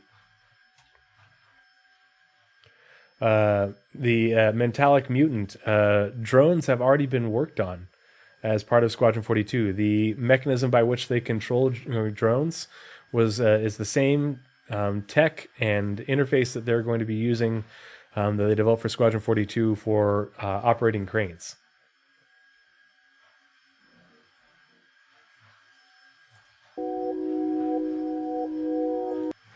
Okay, so here's the X1. And actually, so I lied. This is in 3.22, but I don't think they showed this. They don't show the Santok Yai in this video, do they? I don't believe so. Yeah, that Nightcob, you're 100%. Yeah, people are like, oh, I'm just gonna hire AI crew and buy blades. Okay, yeah, I'm sure it's gonna be that simple. Yeah, keep on that.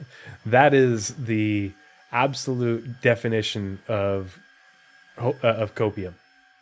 You know, you are not you're huffing that copium in order to not have to cope with what reality is, even though CIG has basically just been spelling it out for us for years.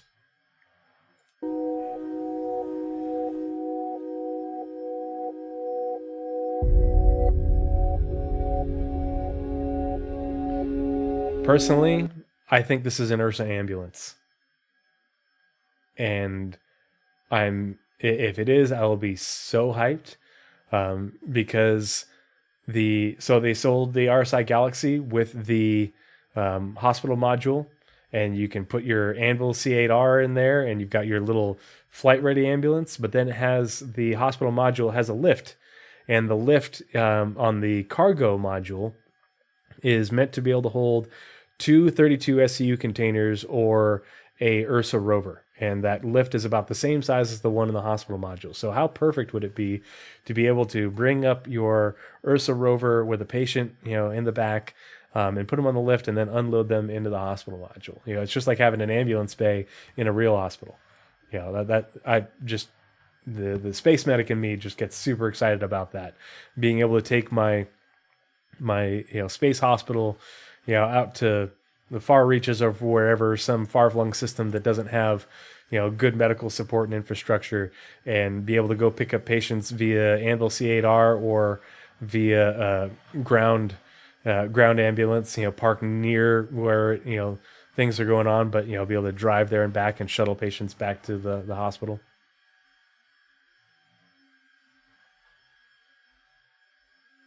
Let's see, Blizzard. What are you jibber jabbering about? Chat. What do I ruin?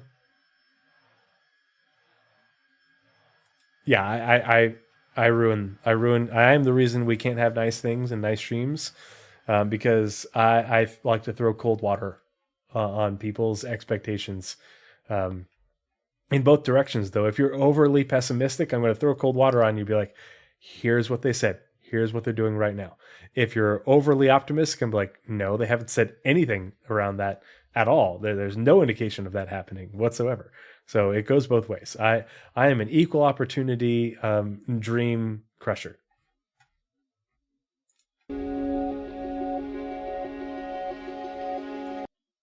So that is 100% a tractor beam. This is a vehicle tractor beam right here. So this is the Argo SRV that is for moving cargo.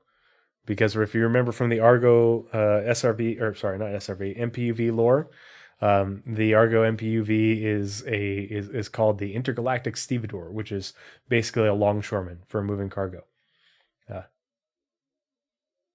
There are some people that are way colder water. Mine it's not like ice water, it's like tap water cold. I'm not going to fill the bucket with a bunch of ice and cold water and then throw it on people. It's tolerable, but I'm also not going to throw scalding water on people who are too cold either. No, let's warm you up a little bit. Yeah, Antarctic seawater. But yeah, this is definitely, if you look at the model for the tractor beams in game, this is definitely a tractor beam right here. I see Ice Water Challenge win. So this is where it gets interesting. Because what the F is this? Yeah,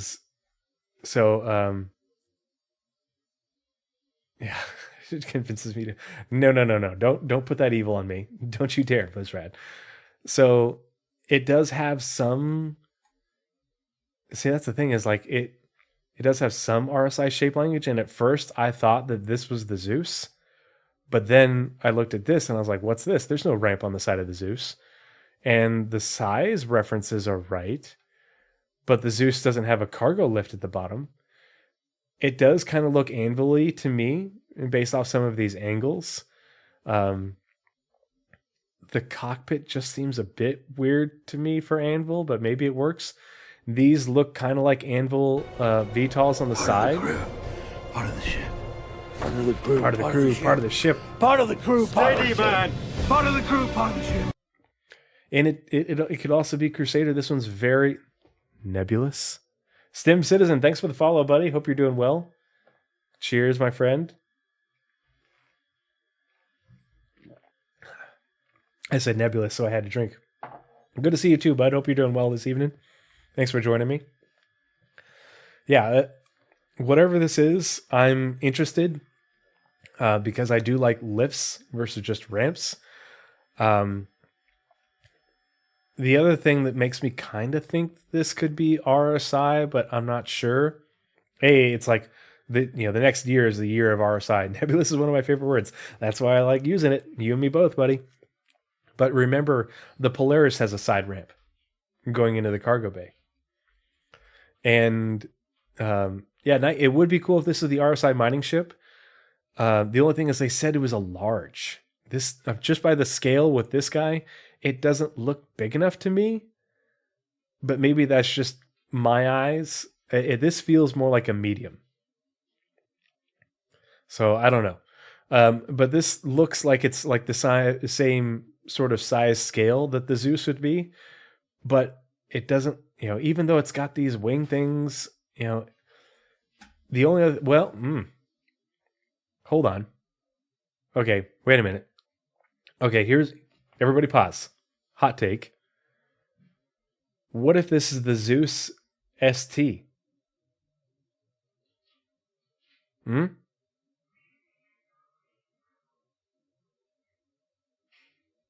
I mean, do you guys think it could be the Zeus ST because it's got the grayed out things?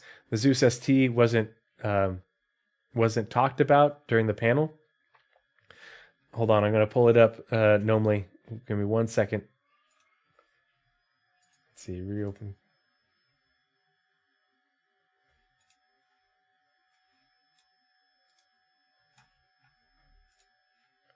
This guy. This is the Zeus ST. It was also in the presentation at minute 12:09 or 12 minutes 9 seconds. Could this be the Zeus ST? And that's why, I don't know, like the scale makes me think it's pretty similar in size to the Zeus based off the size of the people and the size of the ship. It's got the wing things. Granted, it's got these, but maybe these are unique to the ST.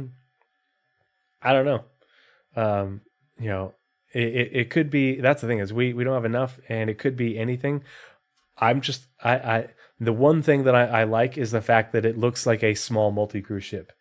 And I think the small multi-crew ship niche, I said it again, niche, is the best one. And I think that we need more of these ships. More Zeuses, more spirits, anything that is, 2 to 3, 2 to 4 people, I think is a great zone, especially with the price point that they sell these ships for, and what they'll probably cost in game. Yeah, medium ships, are definitely, my opinion, the best ships in game. 100%. Whether it's for, whether you're talking about gameplay, whether you're talking about size and affordability, I think it's the perfect spot because, like the Zeus, you can solo the Zeus and have a great time. Is it better with friends? Yeah. But it gives you a little bit of everything. It gives you a taste of so many aspects of the game. So it'll be interesting to see what this turns out. We need to start a pool in my Discord for what it ends up, what it is. I'm going to put my mark on the Zeus ST, but we'll see. Maybe, and it'd be really cool if this is a concept that gets released at IAE. That'd be cool. Yeah, when a medium salvager. Yeah, give Argo medium salvager. Let's continue.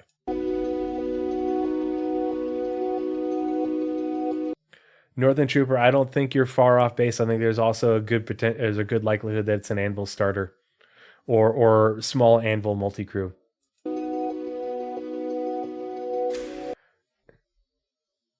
Okay. What the fuck is that?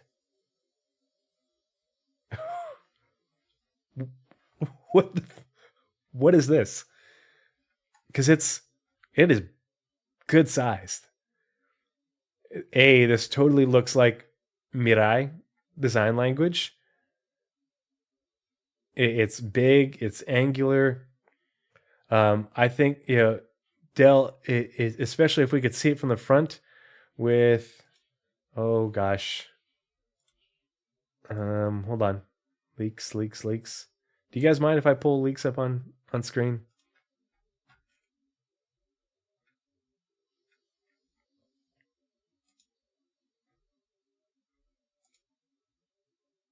All right, I'm going to do it. This is from my Discord.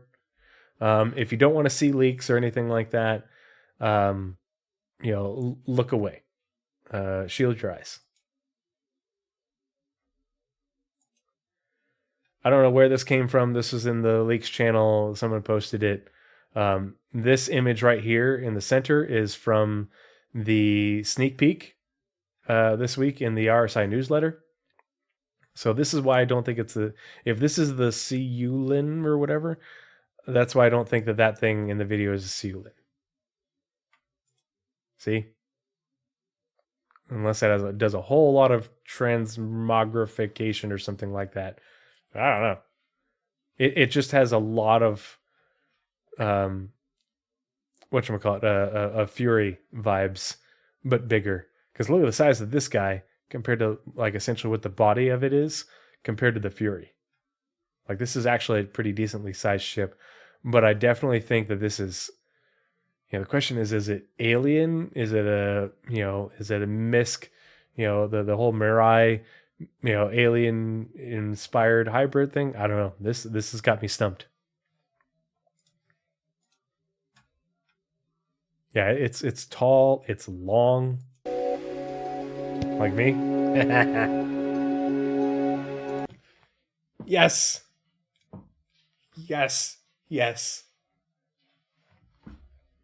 Okay, I'm going to say it right now because this is my stream. It's my show. It's got my name on it. The Anvil Legionnaire is the best dropship. I love the Valkyrie. I absolutely love the Valkyrie, but the Legionnaire, in terms of usability, is the best dropship now. When it releases, you've got your VTOLs, so this thing's going to be able to get on the ground and get off the ground real fast. It's armored, it's pretty well defended, and it can carry 10 troops. You can put your small squad on there. It's going to be great. The Valkyrie is great. I love the Valkyrie. Has a lot of utility. Has a good, decent amount of cargo for bringing supplies, or vehicles. But it's a Valk is big, and it's meant for a big team. So if you're bringing like a sizable group, okay, that's fine. If you just have like your 4 to 6 people, your pickup group from your Discord, like so many of us end up playing with, this is the way to go, in my opinion. 100%. Yeah, and the Legionnaire should be able to fit in the Polaris. The Legionnaire is meant to fit in a extra small hangar, which is what the Polaris has. So, and not only can you could, with one team, you load up in your Polaris, you get all geared up in the armory, and you board up on the Legionnaire. You park the Polaris in the asteroid field, hide it somewhere far away, out of sight, where only it is, and then you just go run missions, and whether it's merc missions and you're boarding enemy ships, or a station, or you're landing on the ground and hitting targets on the ground. You can do so many different things with this. The only thing you can't do is bring home a ton of loot. Well, there'll be some inventory space, but you don't have cargo space on this. But if you're just wanting to get in there and do a whole bunch of running and gunning with your friends, this is a winner all day, every day. And it's cheaper than a Valkyrie, and it's going to be cheaper to operate. The Ghost 1800, you have a point. The Hoplite is great too, and the Hoplite has wings, gliding, stealth insertion. I'm all about it. Plus, the Hoplite's going to be able to better defend itself. But if you want to have more versatility in terms of your FPS operations, I think this is going to be the way to go. Because you can pick up any sort of merc mission you want. Hey, let's go board that derelict station or that station that's operating. Let's go hit that, underground facility or that outpost. Let's go board this ship or something. Lots of, and the Polaris can come in. Or you disable a ship with the Polaris and then you go board it with your Legionnaire. They're just, I love it. I love the Legionnaire. It's great. The Legionnaire is a space-boarding ship, not sure how much atmo it is designed for by lore. VTOLs.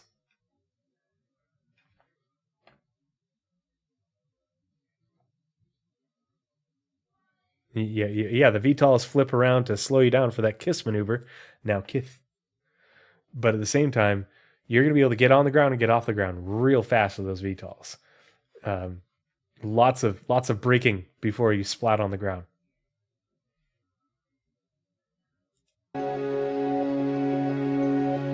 Yeah, Marshmallow's in game when, CIG.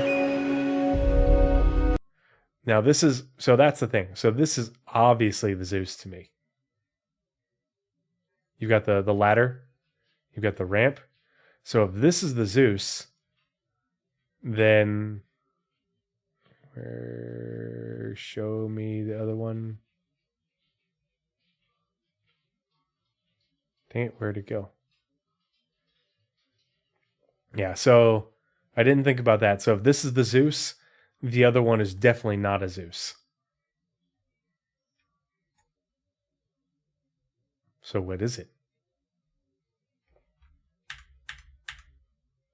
Yeah, look at the difference in this guy versus this guy. The Zeus is pretty long, but it's got a very not tall profile. But look at essentially the cockpit in relation to this, person versus cockpit in relation to this person. This is probably a little bit smaller than. Yeah, I think that this is Anvil. I would love an Anvil starter or Anvil 2 to 3 person multi-crew, multi-role type ship, especially if they go the Spirit and Zeus route with this, with multiple variants, which is a winner, obviously. People love that. I think that this could be pretty dang clutch. So we'll just have to wait and see. All right, now I'm on board with what North End Trooper was saying. I think it's Anvil, and I think it's an Anvil, not a starter. I think it's an Anvil small multi-crew. I think this is going to be a 2 to 3 person ship. It's too big to be a starter. Okay.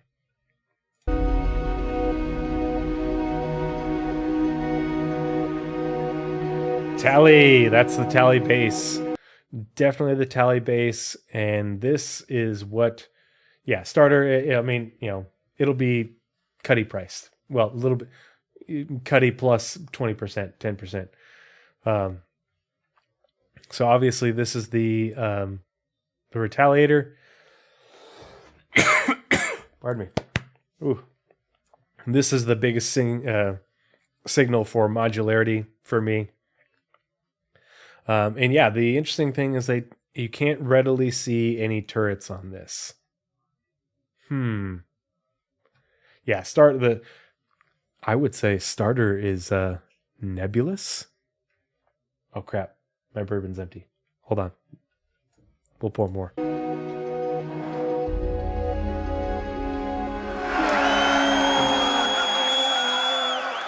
No. Go back. Hold on. Oh, God. Look at it. It's so beautiful. It's so gorgeous. It just has everything going for it. I can't wait to... And at somebody, like, was shitting on the idea somewhere, and I don't remember where it was, about the idea of using your capital ship as just a base to operate out of.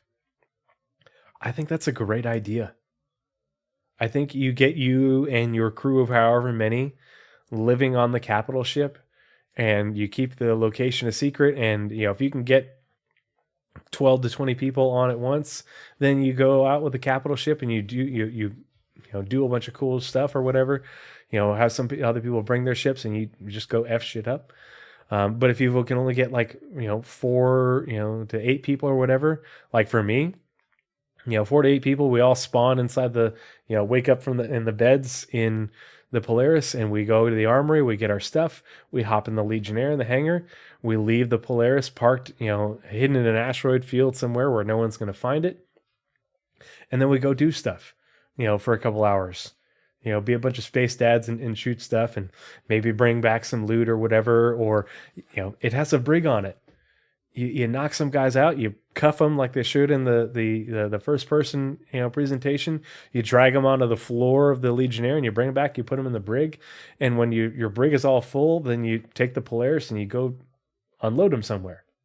And you collect your payday.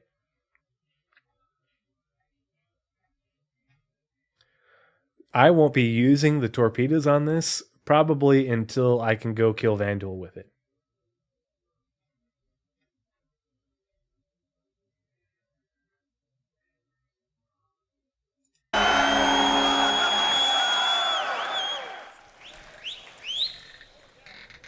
I don't know if you noticed, but there was quite a big ship at the end of that video. Yeah. And yeah, just to confirm, that is the Polaris. Yeah.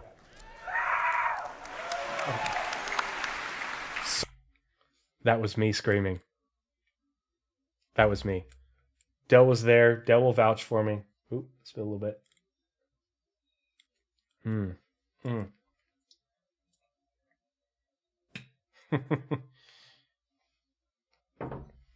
Yeah, I get unreasonably excited about the Polaris. Yeah, the military ship is not the moneymaker. I just want to live on my Polaris and occasionally take it out to torpedo things that are bigger than me, but that will be infrequently. It's more of to me, it's a mobile base of operations for the FPS and rescue stuff that I want to do, because the Polaris has both a brig for doing mercenary ops and a med bay. And so if I want to go capture you, because you'll get more money for capturing you and bringing you in alive, then I can do that. If I want to go rescue you, I can rescue you, bring you back to the Polaris, heal you, and send you on your merry way. The torpedoes will be very expensive. We've done a lot of talking. We'll do a bit more talking about it. So yeah, okay. Just wanted to touch again on why are we doing an RSI ship? What is with that? So the thing about doing another RSI ship is that we've got a really well-established art style for RSI in our universe, and it gives us the ability to kind of train up newest members of the teams on something that's kind of quite a known element. That is absolutely not the only benefit, though. The way we are planning on tackling the Polaris is not tackling it as one ship, but actually we want to tackle, anyone that knows our backlog knows we have a number of large RSI ships on there. And our kind of plan is that we tackle that as a family of ships. We don't just tackle one of them and then we go off and do something else for 6 months, a year, come back and do another one, something else, come back and do another one. We want to tackle them all together, one after the other. And what that really allows us to do is just kind of streamline our development process. We're able to, for our more common areas of the ship, we're able to build kits that we're confident in, that we can reuse and we can make the most out of them. And then that allows us to focus our development time and our efforts really on the much more unique and the important and exciting areas of each ship. Tackling them as a family kind of allows us to expedite their development. We leverage the experience that we've got within the team. And it just allows us to, like I say, streamline everything. So first up, we've got the Polaris. Next up, we've got the Galaxy. Then we've got the Perseus. And that kind of closes out most of our large RSI ships. And then we can see what we want to take on after that. Well, I think that's pretty much everything we want to talk about today. However, before we go, we're going to... Torsten's already stolen the predictable joke here. So we'll do one last thing to show you guys. So let's have a look at the current state of the Polaris in engine in its white box state.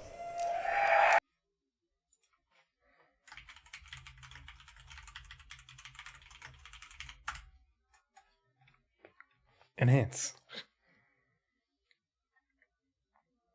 Socially confused, did they reverse the order of the Galaxy Perseus? Nope. It's they never specified that I'm aware of.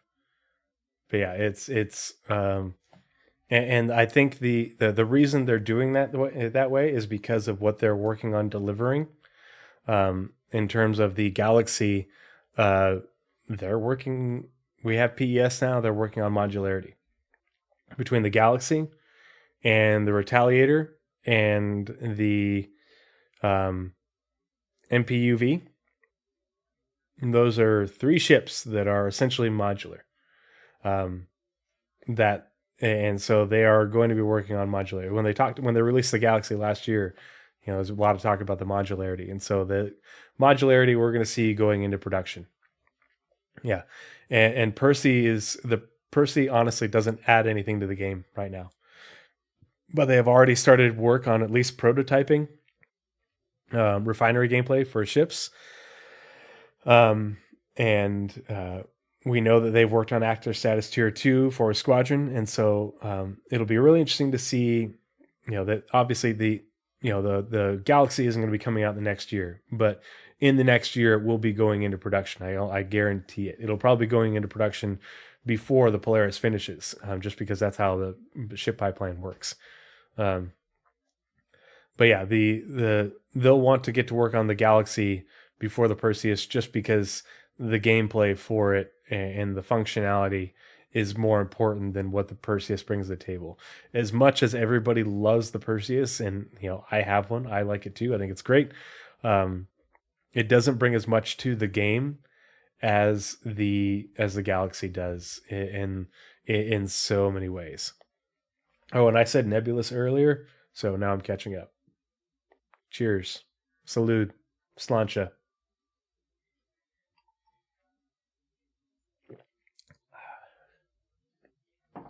Slancha means like cheers or to your health or whatever. And I think it's Irish. Yeah, Skál.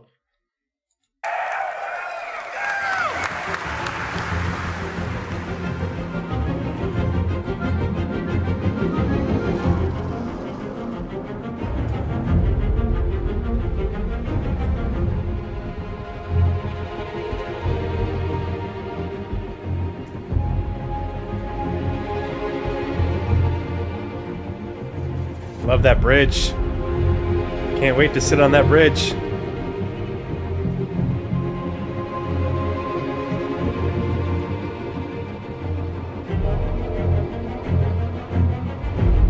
I just can't wait to explore the whole thing. It's gonna be so awesome. I can't wait to sit in that office in game with Blizzrad standing at parade rest in front of me on the other side of the desk. And I can just sit there judging him in game. You did what with my torpedoes? You took the war hat out of my torpedo and replaced it with what? Those are going to be the conversations. It's going to make for, it's going to be great. Somebody's going to have to clip it in Twitch, and we'll make videos and outtakes of it.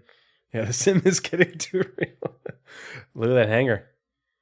So much room for activities.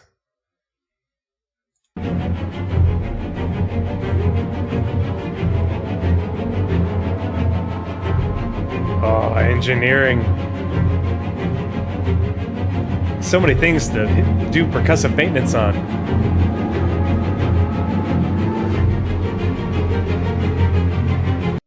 So that's weird. Weren't we heading towards the back of the ship? Why are there torpedoes in the back of the ship? Yeah. Is that new CIG?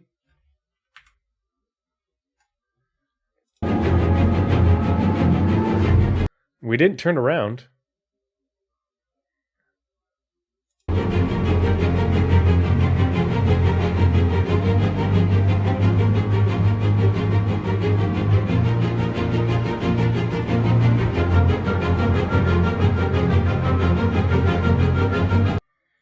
Did we somehow get turned around? Because that was the front. I don't know. Maybe it doesn't have aft torpedo tubes. Maybe somehow it got turned around. I'm not sure what's going on here. But we definitely popped out the front of the ship where the torpedo tubes are supposed to be. So.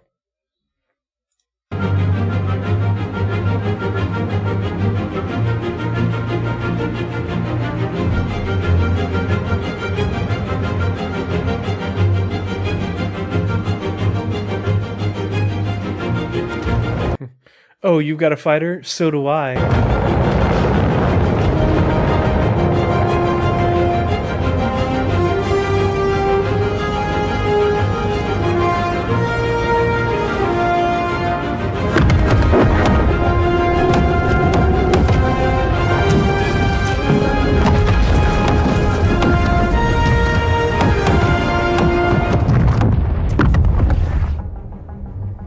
F's in chat for the interest.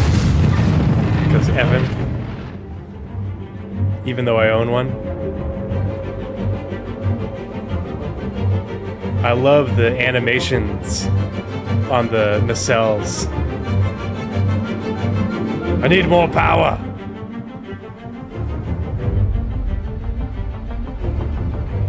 I'm gonna have to really dig into this. So, the other thing that I did at CitizenCon. Fuck the entrance! Wait. I want it big. Oh, wait, no.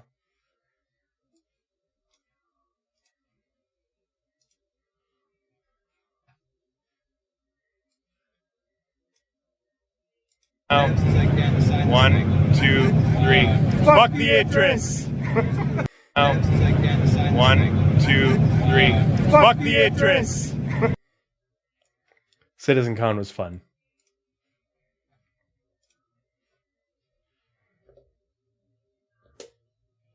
Alrighty. That is a hell of a way to end the Talking Ship panel. Cheers, that was good. That was fun. Lots of cool stuff about ships. Lots of lofty goals from the vehicle content team.